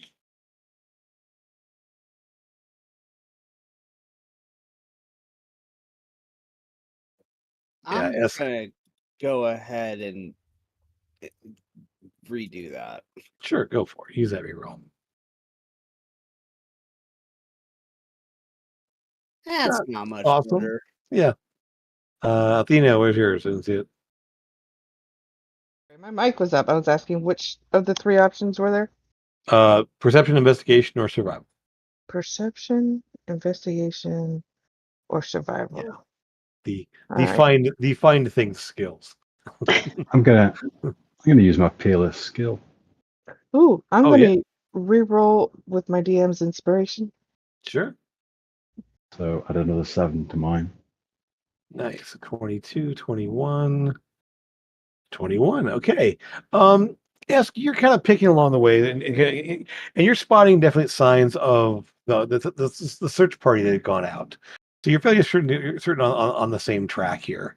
You don't see anything like out of the ordinary for the most part. Um, you'll uh, let's see, 21s, three 21s, 21. 22 and 21. The two 21s then. You will spot where they're kind of like moving off into the moving kind of people are moving off into the side and coming back in and moving off and coming back in. They're kind of doing this like almost like a fan out and regroup approach. And from the tracks you can see there that they're staying together, and they're not getting separated at all. 22 will go ahead and you kind of spot the same thing there, and you will spot something they must have missed because what you will catch is along the path, um, there is a very similar, like out of place dead patch. Um, and it's weird because you look at it and like it's just like almost a perfectly circular spot where the shrubs are like noticeably like bare of leaves. The rest of them are all still turning. There's still some leaves there, but there's one little spot there in the circle where this like shrub is just completely dead. Like no leaves on it. The leaves kind of brittle and gray looking. Um, and there is a distinct like impression in the tree next to that spot. Well, not two next to it. Actually, it's about 6, 7 feet away from it. Where like there's a set of furrows just kind of idly going down the tree trunk. And those are a little bit blackened as well. Um, and Pointed out. with that pointing out there, you guys can all kind of spot a couple other little like places where there's either like a conspicuous like scratch or a conspicuous sort of like dead patch of trees or plants. Um, Kind of a spot of the ground where the leaves are more withered and brown and brittle, as opposed to the rest of them that are just sort of recently fallen. And so you head off in that direction, I assume. Or Yeah. want to continue on the trail. Okay. No. You head off in that direction there, kind of picking your way through there.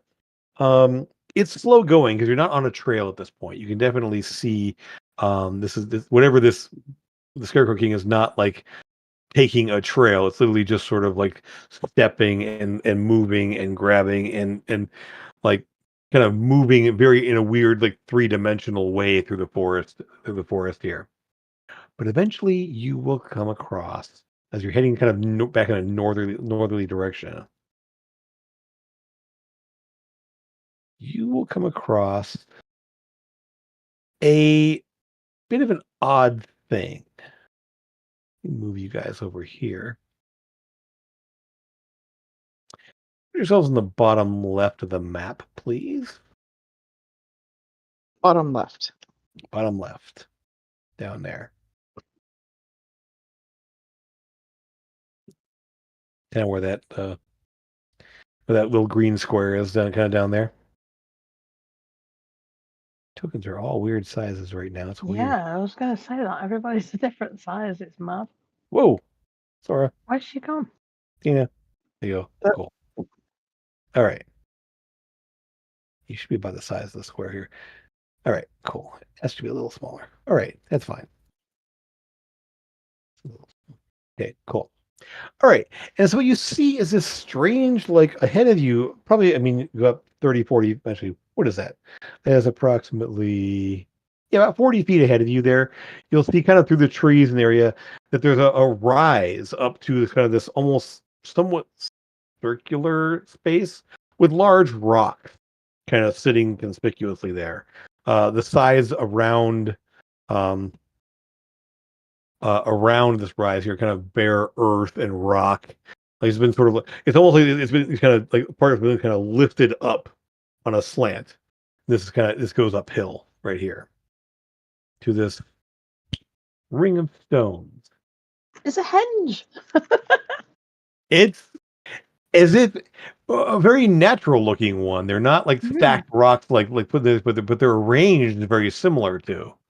Um, and the rocks don't look carved or anything else. They're not squared up. They're not anything else, but they're definitely arranged in a way that reminds you of that. Um, some of the trees, I guess, are a little more dead than others. This one here, come on the side of here, and you see this sort of like, most of them are still have some green leaves, some are turning, but some are kind of that yellowish, yellowish orange coloration of them. Kind of pretty overall, but this space is up ahead of you, and as you look, you will see almost everywhere you look, there's little, uh, like just like bits of movement, and you hear the faint like scratching of what sounds like twigs and shrubs and leaves, sort of like everywhere. Uh, one other thing you will spot is right in the center. There appears to be a humanoid, maybe a body. It's hard to tell from this distance and up the hill. But there's definitely somebody lying on the ground up there. Hey, a body. We need to go help him. And I think it will start to take off. Okay. As you do, one moment. Stop. Because things are going to happen. Of course they are. 19 Yep. and 212. See here. As you start to move forward, there will be from right in this tree here, kind of skittering through the branches of the trees, you will see a little wooden figure about maybe a foot and a half tall, kind of pull it through the trees there and look at you, as you appear. Where'd my thing go here? There we go. That's what I wanted. Where you are. And we're going to go ahead and roll some initiatives. Oh, yeah. Initiative order. Yep. Now? Yep. Go ahead and roll for initiatives. As things are starting to move, you sort of see things happening. Let me just go ahead and do. It literally rolled off of 19 onto a 5. I love when Oh. that happens. Great. Crit. Wow. That's 2 today for Athena. Hey, is everybody all right? I can't All roll right. above 9 today. Okay. So Athena, you see this little like vaguely human shaped bundle of twigs. It's sort of this. It's sort of this like kind of like misshapen like cluster of bent twigs, kind of in the general shape of a head, and these long spindly little like twig like hands. And feet sort of like in the trees are looking at you, sort of doing this kind of thing where it's kind of moving its head back and forth. You don't see eyes, you don't see a mouth or anything else because it's a vaguely like roundish head shaped thing on top of this figure there, but it's sort of like looking at you and sort of like doing this kind of like motion as you see it there. Okay. You see and definitely hear others moving in the trees in various places, kind of looking all around. You don't see any other poking its head at you yet, but that's what you see right there. Okay.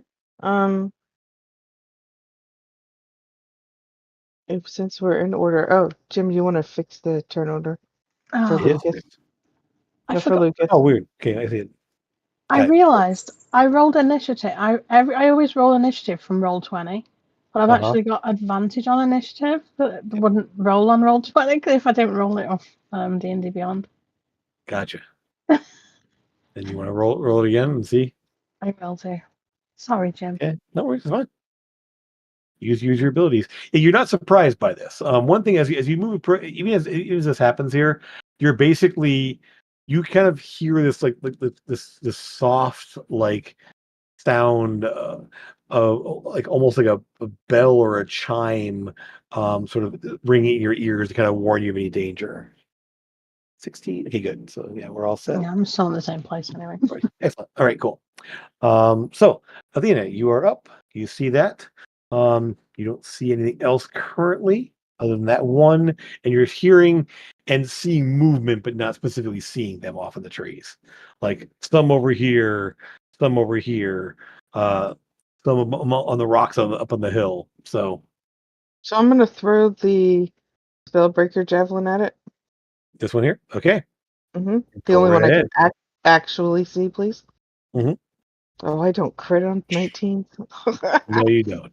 But you definitely hit, and yeah, effectively you just and it just manages to hit like center mass on the twigs of its chest there, its chest area there, and just like stabs straight through it, and Mhm. just sort of the arms kind of go wide, and the little like twig like figure like splay suddenly, and it falls out of the tree, landing on the ground, um, and is still. The Okay, then javelin lands on the ground there, and I will come up here, pick it up, okay. and that's it. Yep. The twig is kind of you kind of pull the twig blade's body off of the javelin there, and it just sort of like it just sort of like falls apart and crumbles like it drops off into a somewhat humanoid looking shape onto the ground there, but parts of the twigs all kind of break off and it lands in a Mhm. clattering heap on the ground. Lucas, you're up. I'm going to cast Great Invisibility on myself. Excellent. You go poof. Ninja. And head towards the body. Okay. Yeah, I'll just put a marker there where the body is, just so you see it. What do we have here? How can I use? Come on now. Is it in the stone circle? Mm-hmm. Yeah. It's where Athena's headed. That might. That's sending alarm bells to me for some reason. Mm. She'll find out when she gets there. Roughly about there. Just put a little dude. Kind of, yeah. He's not dead center there. He's actually kind of a little forward of that. Lucas, give me a perception check since you're moving up there, and I recognize that guy.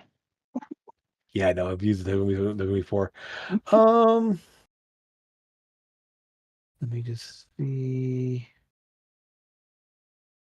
Do this.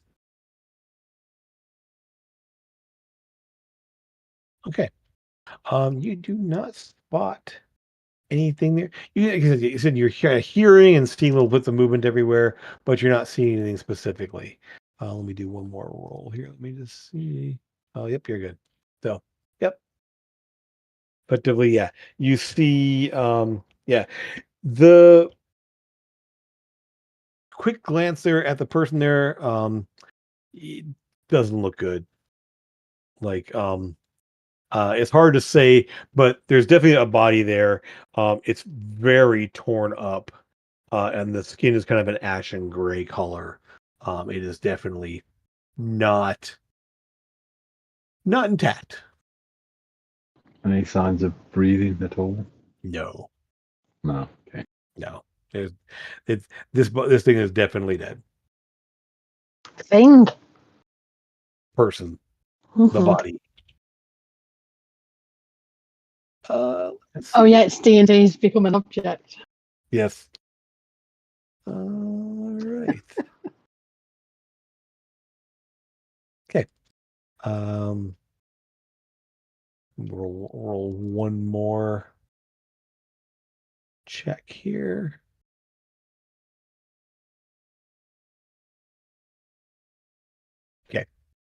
All right. In that case, all right. So next, Lucas, you are standing right there, and uh, a bit surprised as among the rocks. Not surprised, but I mean, you're aware there's danger in the area, but not specifically where it is in this case. As bounding up onto this rock and kind of looking down at you, it's sort of like again this it's this long, spindly, scarecrow-looking thing with this pumpkin-like jack-o'-lantern on a head there, this weird sort of like hat off the side there, and it kind of like just kind of like steps up on the rocks and leaps up onto this largest rock here and sort of hunches down. But as it does, it's like it's on the rock, its arms almost reach the ground from there. They're good, like the arms themselves are like 7 feet long. It's about 8, 9 feet tall, roughly, somewhere in there. Just long, spindly, tattered robes and everything else. Absent is any weaponry or a red sash, however. Oh dear. But the claws, the hands are typically long, like wooden, like long, like pointed claws there. And it is you see sort of the flicker of flame in the eyes and the mouth of their. Oh, it is time to play. I see that time of the year. I just want what's mine. And let's see. As the only person that can see currently is Athena. You see sort of like kind of like breathe out some fire onto its wooden hand there, and it just and hurls it down at you, Athena. Okay. As oops, this is the wrong bonus. There it is. Oh, okay. As this scorching, like orange, bright, like orb of fire blasts into your chest and rips up there, kind of like up over your neck and the exposed parts of your shoulders and arms there for 28 fire damage as 28. it Wow. crit. Yes. Low roll, high roll. Kind of come from there. Yeah. As it 28 fire damage, huh? Yep. And that's what it does at the moment there. Um Yep. That's effectively him. And so it's like, Give me what I want and we'll all go home. Hey, Of Jim, course we play. yes. as a reaction, can I use Stone's Endurance? Is that I thought it was a bonus action. Stone's Endurance is a Sure, go for reaction. it. I mean, you Mhm. really need to shrug off that damage when you have Yes, 280 hit points. I Sure. did. Okay, so you take 14 damage with that. Thank And you. you still I've never and you got still to haven't gone remember. through and you still haven't gone through your temporary hit points. Awesome. I haven't, no, but let Yep. me remind you, I will forget to do that, so Sure. I might as well. That's him, Amethyst. You're up. You see that thing up there, and Okay. you've seen it before. It looks very similar, other than the fact that it doesn't have weapons or a bright red sash. Yeah. Let me see how far. No, sometimes Oops. reduces damage by Okay. 14. So. Gonna go over here. Dun, dun, dun. Dun, dun, dun, dun, dun. And I'm going to cast, just because I can, fairy fire on him. Okay. Because he likes fire, and he's from the Sure. Feywild. So Sure. he'll probably like that. Right? Yeah, I sure. bet And he I'm will. gonna go and hide behind that tree. And he will just barely miss. So he will be lit up. Nice. And Do that. bonus action. I'm gonna. Oh no, never mind. I'm gonna try to telekinetic pull before I move this guy just back away from him. Thinking if Lucas does do a fireball, I don't want the body burning. We asked him nicely not to do fireballs. Yeah, but So we're in an area here where there's no trees. There's lots of grass and dry grass and shrubs. dry This grass is and true. shrubs. It is a forest. This is like ground This- level. Yeah, this is. Yeah, but Yeah, this is still- It would Lucas go, we're it would talking it would go about. up. It would go up in a heartbeat. Yes. Yeah, this is like Also- still the most perfect fire starting So area. the pumpkin, the Scarecrow King is also doing fire magic. Sure. So I'm just moving the body further back. Sure. Mhm, Fine. mhm, mhm. Cool. Fire You do that? King don't care. Yeah. We- It doesn't resist. You basically pull it up to the rock here. Okay, It's- thank you. Yep. All right. Esk. I'm going to activate my nice shiny new haste. That's your action. Yep. Hasted. So which also puts me like right here.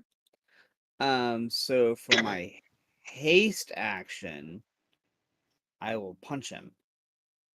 It's With an attack action to get an extra. Gives you an extra attack on your attack action, doesn't it? oh, I thought it was It's not a full other action. It's not a full You- action. It's an action to cast a spell, and that is your action for the spell, Emma. I can All right. hold on. So let me you grab And then that. you- Yeah.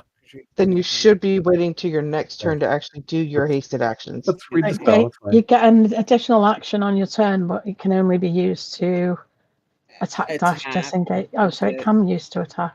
Yeah, you can Right. attack. Yeah. One weapon only. One weapon attack only. Yeah. Yes. So it isn't So- a full attack action. It's an extra attack. It's just an extra Yeah. attack, right? It's Yep. just- yeah, that's it. Cool. Yep. So yeah. Okay, so let's see how he likes lightning damage. Okay. Advantage. Yes.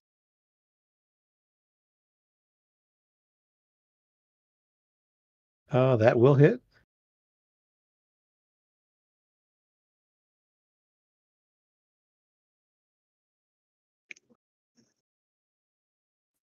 Okay. Okay. 22 damage. Cool. And then bonus action offhand attack. Okay. Natural one. No. Okay. Yep. So effectively, the first one hits there. He sort of like pulls back his hand really quick, kind of a reflex there, and just slash it across the rock there where his arm just was. I mean, he's kind of perched up on top of the rock there. So you kind of slashed across his arm there, lightning kind of up the side of the wood there. He pulls the arm back there, the spike comes out and smashes the rock. That's the end of my turn. Okay. Alrighty, the Twinkle Lights. Woohoo! Fun. So, we have one that's right here, and one that's over here, and one that hops up over here, and one here.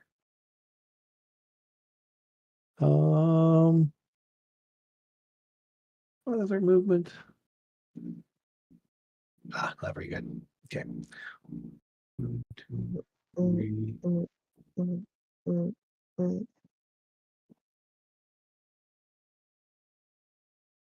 Okay. So you'll see some more skittering on the side of the cliff. The cliff. It's only about like maybe 8 feet, not even full 10 feet up there. And then yeah, this one will clamber up this way. And this one's going to go over that. There. Okay, so first things first, they all kind of like kind of up. They sort of like pull themselves out from wherever they are. Kind of get themselves in positions. Here we go. Lucas. Let's see. One thing about these guys,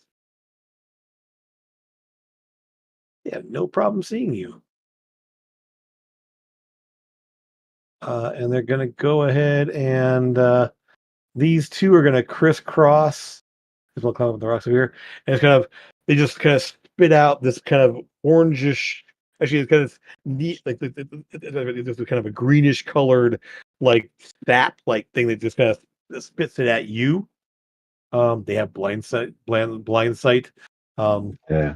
And so I need to give me dexterity saving throws. 2 of them as they're doing their vomit sap on you. Not a problem. Oh no. Okay. So the first one you sort of like the one over here, you just sort of like just dive inside there and it splats on the rock next to you. It's kind of this glowing greenish colored splats here. And you didn't spot the one that up from the bushes over here, and he spat at you and just and sticks to you. And for the moment, uh you are currently invisible. Only temporary, as it does the glow fades after at the end of their the end of their next turn or the end of your next turn. What is it? End of their next turn. So you are currently glowing. Boop. Um, as if you're hit by fairy fire, which is how this is. Yeah. Um, this one, two, three, running over at you and it starts to try to claw at you, very ineffectually. And these ones are gonna kind of 1, 2, 3, 4. Can't get to you. 4. He's gonna kind of run over this way, and that is everyone. They all did their move. Oh, they'll move again. 2, 3, 4. 1, 2, 3, 4. They all move. They all did their stuff. They're all good. Right. Athena. You suddenly see Lucas appear glowing green for a moment as this glob of greenish sticky substance splats on him. Okay, well, I'm going to run and be here Hmm. and just start smacking my axe around Okay, for funsies. sure thing. Go. First one is the one that's going to be directly in front of Lucas and myself. That's Yes. Yep. Um, Oh, oh yeah. And it actually, it-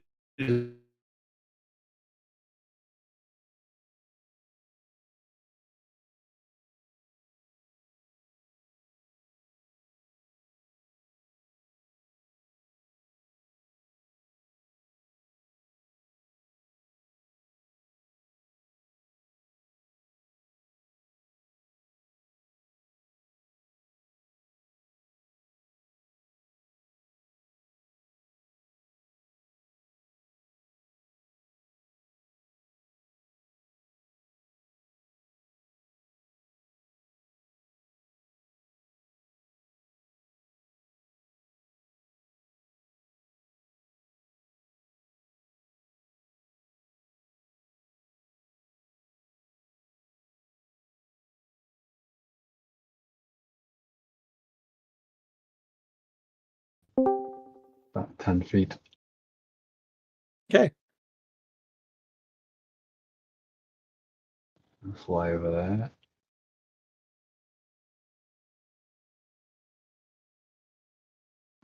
I cast at him. Okay.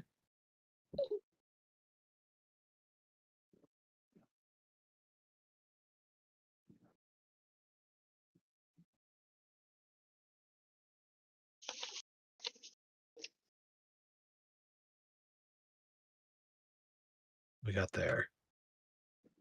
Scaling with advantage. Oh, 2 10s. Okay. 23 hitting. Oh yeah. For how much?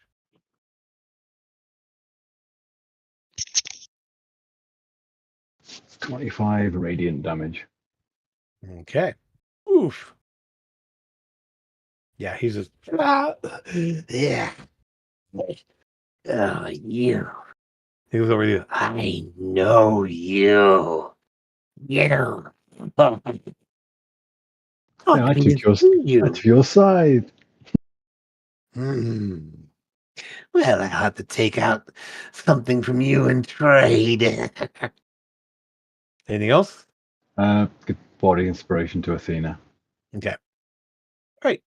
His turn. Let's see here. Yes, he's going to go ahead and just kind of rake his claws down at you, Esk.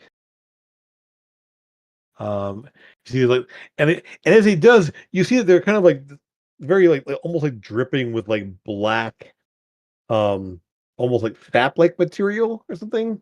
Um, and he will just kind of rip it down there. 20 to hit. Nope. No, I'm hasted. Managed it. I'm at 22 now. Okay. In that case, yep, he will swipe 2 claws at you. And just sort of like, hmm.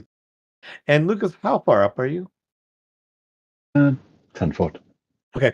All right. In that case, he kind of like as he claws twice there, he will go ahead and again kind of breathe that fire out into his hand there and hurl it up at you, Lucas. Ooh, sails on path, lands in trees, starts a small fire. Oh, yeah. Not a massive one, just kind of like it hits one of the trees a little more green, so it sort of like smolders and catches a little bit there, but it's not spreading anywhere yet. That is him. Yeah, he is good. Amethyst, you're up.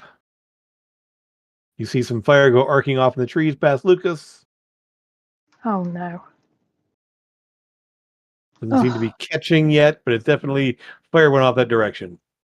okay. He did roll a natural 1, so Amazing. Great job. Hmm. Um, I'm gonna. Everything's concentration. I've got a fairy fire going. mhm. I'm gonna just magic missile him, I think, Okay. on the pumpkin dude. The Okay. pumpkin dude. Yep. Um,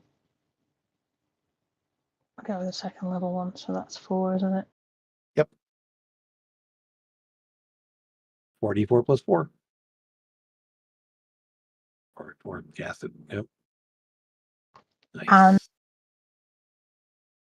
15. I'm gonna bonus action Revelation Flesh and fly 10 feet up. Okay. Weren't you already in your carpet flying? Was I on my carpet? I I don't didn't say remember. I was, so I didn't know Okay. if All I right. would Fine. normally travel on carpet, but if some people can't fly, then I would just walk with them, I guess. So we'll Gotcha. just do bonus action. All right. Oh, So you are flying. All right. All right. In that case, Esk, you are up. He is at this point sort of like looming down over you, and the claws, the claws. You kind of feel kind of the necrotic energy, sort of like um did I see lightning do anything? nothing extra. No, any I mean, extra? it did damage to him, but nothing extra. All right. Well, then let's just try. Let's try acid this time. Does it take any kind of a bonus action to switch it, or is it automatic? Is it just free? Cool. It's just automatically free. Yeah, it's just like just can imbue, and I can channel my draconic power and imbue my unarmed strikes, Cool. and I can yeah. So and just All right. when you damage a target with an unarmed strike, you can change the damage type to acid, cold, fire, lightning, poison, force. Okay. So I just change Well, it. Go for it. Boom. It definitely hits.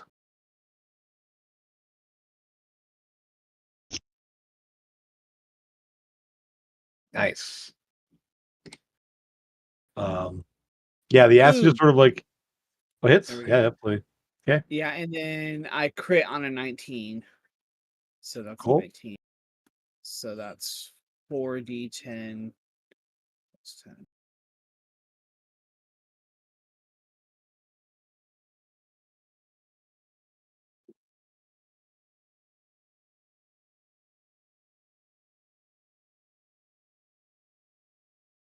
All right.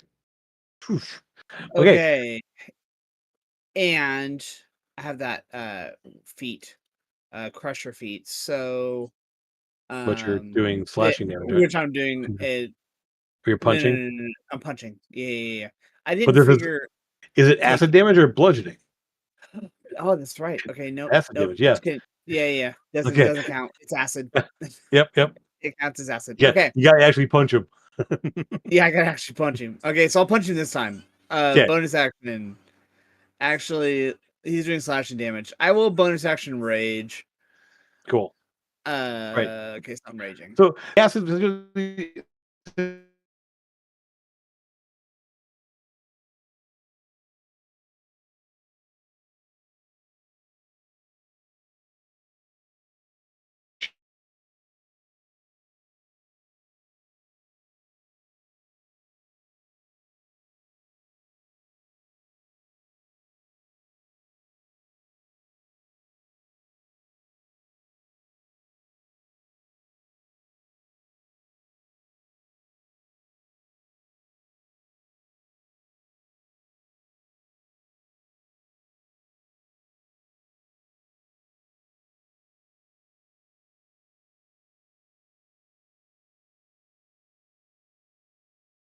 Yeah, raging. Okay. And then that's Alrighty.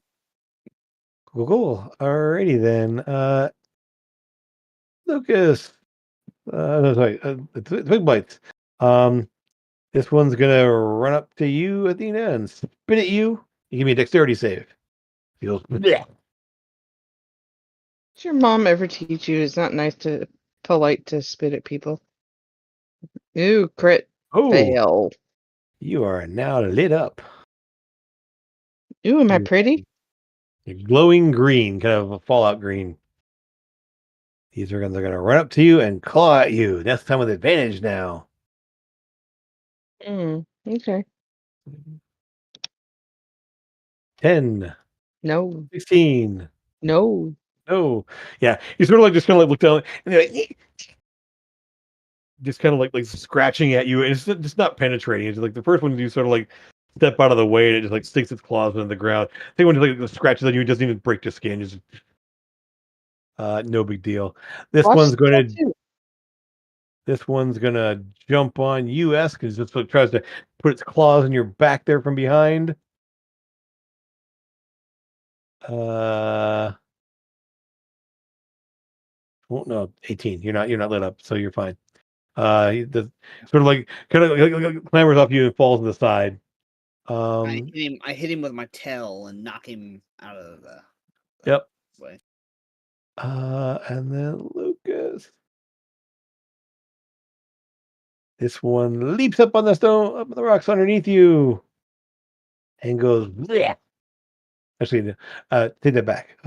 This one again? over here. Bleh. Yeah.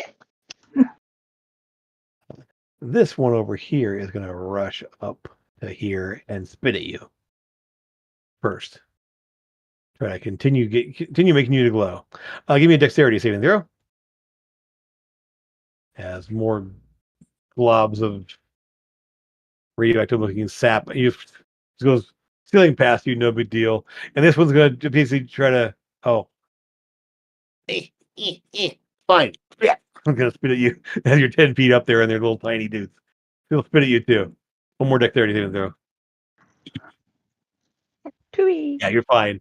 Yeah, you're sort of now that you see them there and they're not surprising you. You sort of like just kind of weave to the side while you're flying, just kind of, and then and then the glow fades from you as the sap sort of dries off and flakes off of you, and you go invisible again. Mhm. Let's see, and one more. I forgot this guy down here who was hiding out. Gonna run. What? Run up to there. Waluigi. As he hops out of the tree here and comes running, comes charging toward you. I'll spread these guys out a little bit so I can make sure they see them. So that one there, that one there, that one there. And one more dexterity saving throw as he's gonna spit on you, Athena. She's probably gonna fail that one too. Oh no, you already lit up. Never mind. In that Yep. case, yes, it's gonna claw at you instead. So you're already lit up. I am lit up. Revenge. 20 to hit. That'll hit. Oh my gosh, 2 piercing damage. Hey, As his little claws like stick into you, like, just barely nick the skin there. You still have temporary hit points left. I'll tell you the same thing I told the other guy. Watch the tattoo.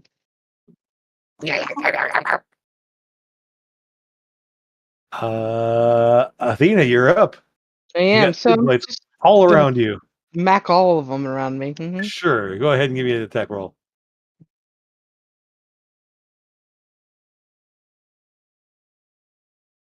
Yep. 23.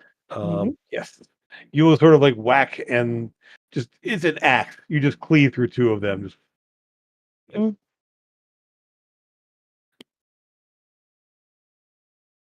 This one here goes down. There's one more over here. It's kind of in the rocks there above the dude who's like the lifeless body of the guy is up against the rock there, and he's standing on top of the rock there. And it's like having. I think he's the one that spit on you. 30, 20. Yep. Okay. Yeah. You should back. I'm gonna look back. Amethyst, I hope you're okay, because now I'm gonna go fight the big bad guy with the pumpkin on his head. I'm good. You go for it. One thing. Yeah. Unfortunately, there is the problem of that when these guys die, they blow up and spap just goes everywhere. As you are coded for another turn. Cool. I don't care. Cool. Does the coding affect anybody around me? Let's see. I don't think Esk is trying to hide or anything. Amethyst is too high. Yes. So yeah. Amethyst wasn't close enough to get hit by the sap. Cool. Yep. So you run up to the dude there. Okay. Is it like fairy fire? Just get advantage to hit her. Yes. Yeah. Right. Yeah. Exactly. Yeah. Lucas, you're up. Oh, sorry. Bonus action. Anybody within 30 feet of me is going to be half cover for 1 minute. Sure. Awesome. Covered in what? Sap? Yeah, half coverage. Half covered by sap. Yes. Yeah. Lucas, you're up. Sounds familiar. Somebody else had that same issue, didn't they? I'm gonna cast at him. Okay.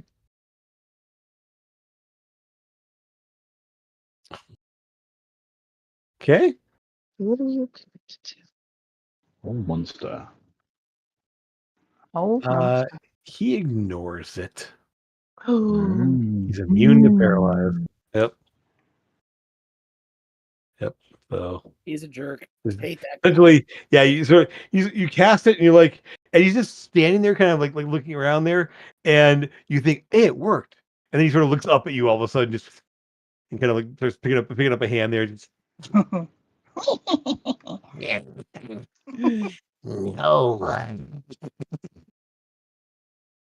anything else? I'm gonna fly around to there and give Bardic Inspiration to S. Okay. I put the mark on Athena last time, so yes, it is now his turn. And since there's a glowing person right there, he's got to hit the glowing person. Good. He should hit the glowing person. And since he currently can't see Lucas, because Lucas is now invisible, he will attack. Slash. Let's see. Claws with advantage on Athena. Ooh, 26 to hit for 7 splashing, 2 necrotic, 9 damage total. Oh, look, he hit my actual life points, y'all. Second hit, 18 does not hit you, I don't think. No, 19 is easy. Gotcha. So he tags at the first one there, and you kind of like duck back out of the second one that comes flashing past you. And then it's going to go ahead and... I mean... Yeah. Esk. He's just going to kind of like, again, kind of spit fire into his hand there, and just try to like just shove it down on your head. Just not even throwing it. He's just literally driving his flaming fist right at you there. 25 to hit. Could I use my action to knock his hand out of the way? Would that I mean, it's an attack, so it's an attack? So okay, cool. I can. Okay, so 1d8. My tail, 'cause I'm raging. cool.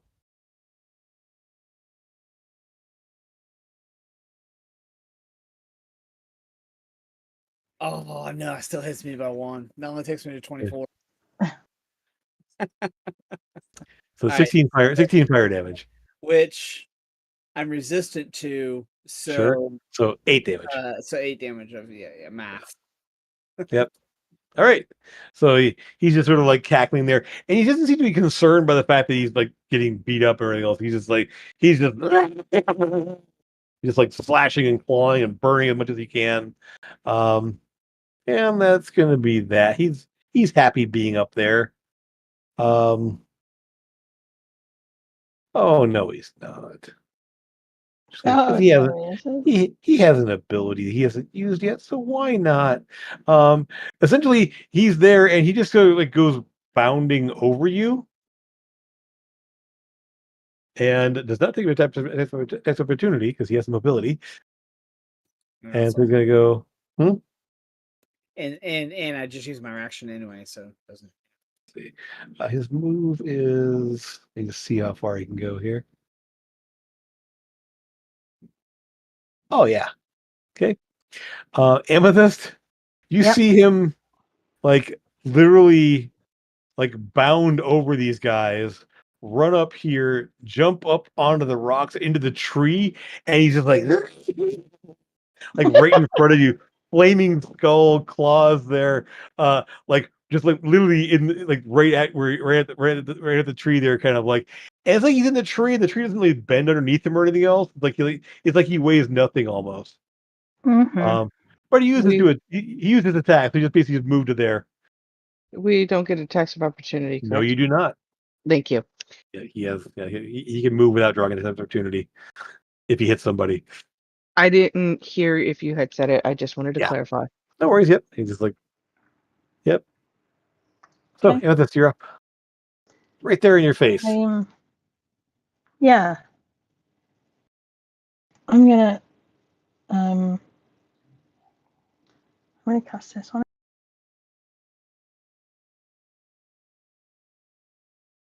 Wow. Wow. Are you joking? Wow. 7 on a 4th. Wow. 7. 3D, 3D. On a She rolled fourth one. fourth level. Wow. Okay. Wow. That She was you That's rolled a 1 on your really d6 and a 3 and a 3. yeah, Yeah. I did that. That is what happened. Mm-hmm. And good gravy. I don't like him. I could have just smacked him, really, couldn't I, and walked away, but never mind. Mm-hmm. All right. Do the thing. In that case, one sec here. So he will take some damage. What's the secondary effect there? He doesn't get a reaction. Oh, gotcha. Okay. So If he fails to save, if he fails the save, yeah. is it considered is it, does it say what kind of effect it is? Is it charm, fright, exhaustion, paralyzed, petrified, poison, unconscious? He's immune to a lot of things. Hang Is it on. considered a charm effect? No.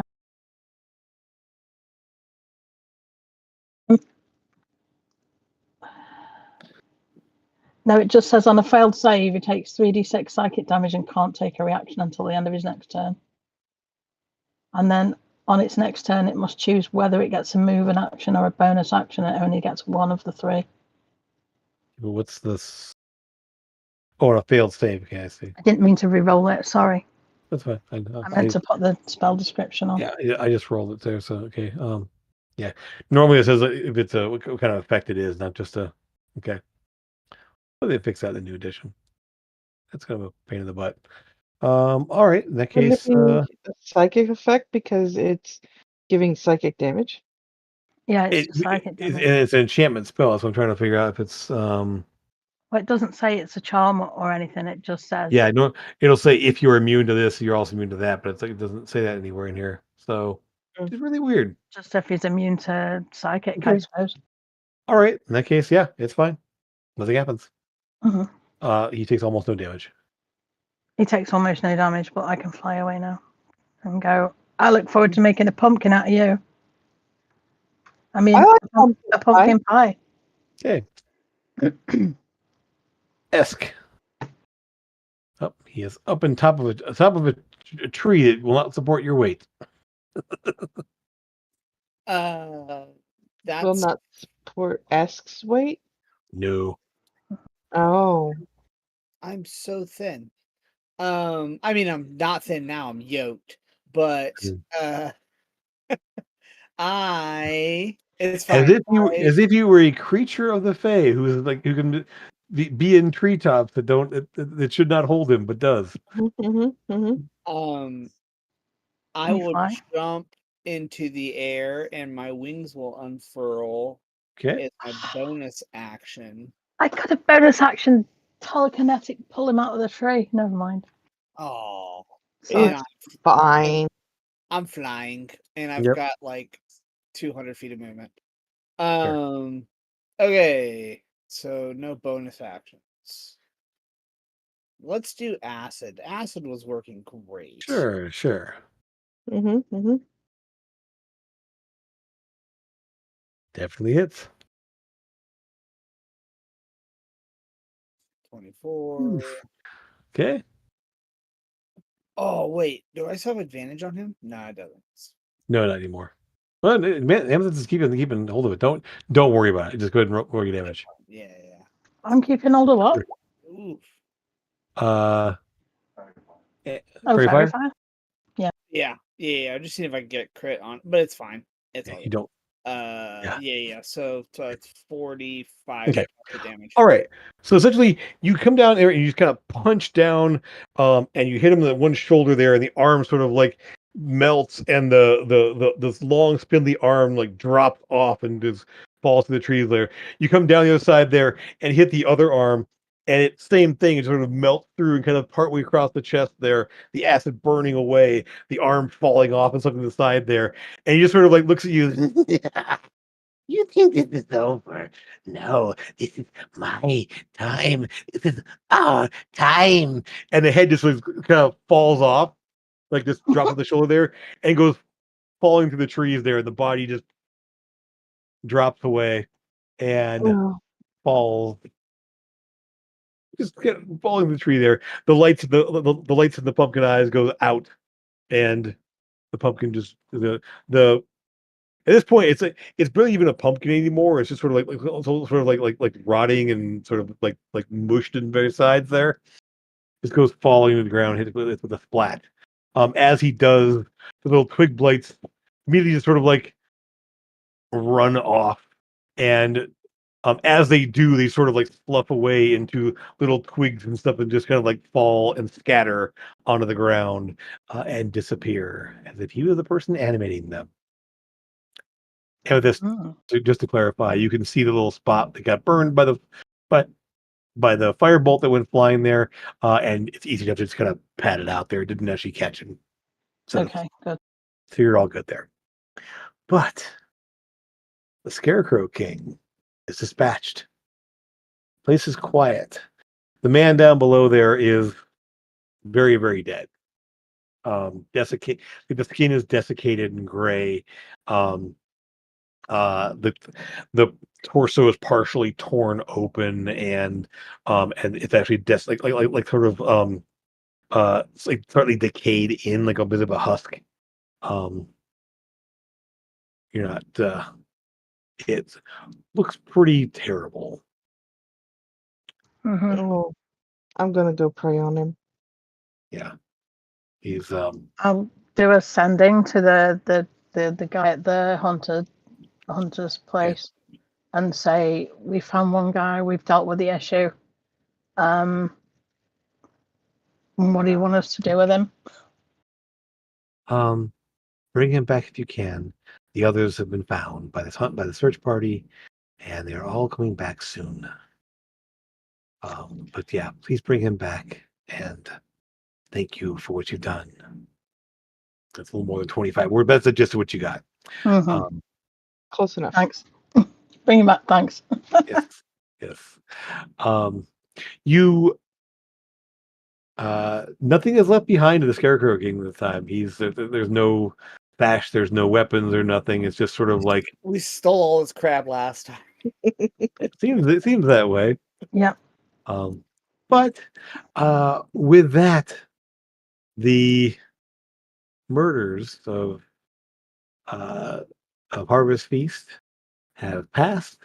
You are invited to actually take part in the celebration at the Hunters Camp if you wish. They actually have a large. Many of them actually headed to town for the evening festivities, but they have a large pot of stew and very hearty stew and all kinds of bread and very tasty smelling treats. As you guys are all, while there's a bit of sadness for losing one of their own, the fact that two have been saved, actually three total, have been saved. Everyone is feeling much better about the situation that could have been much, much worse. So, with that, Harvest Feast will continue. Next time when we come back, we'll be able to kind of see where things are going to go from here and sort of think about what you're going to be doing after Harvest Feast is over, what your plans are, where you're heading, and what you're going to do about saving the world. But with that, thanks for being here, everyone. I'm glad our sound issues are fixed there. No more demonic sounds. Good job. Except Good for the job ones there. that come out of Jim's mouth. Except for the ones that are coming out of the Scarecrow's mouth. Yeah, They're the yeah. intentional ones. I mean, I wish I could do that on call. That'd be amazing if I could just have that happen, have that on, be able to do that when I wanted to. Do you want me to hide the mic again, Jim? I could do that. I think it worked out. That'd be kind of fun. We'll see. I might say, hey, cue it up. But anyway, again, thanks for being here. Thanks for watching now into the future, those of you who are out there. Hopefully you'll be back with us sometime soon here as we move on into crazy world-ending shenanigans. But with that, thanks for being here. As always, next time drinks are on us. We'll see you again real soon. Bye-bye. Bye, folks. Bye. And we're out. I'm so sad. This is the last arc, everyone. Moving La into la la la la. Not listening. Denial. Man, that was crazy balls. Oh, it. I love Hey, that Jim enjoys it so much. I love Right. doing that. It's just it's the time of year for it too, especially. Yeah. oh yeah, for sure.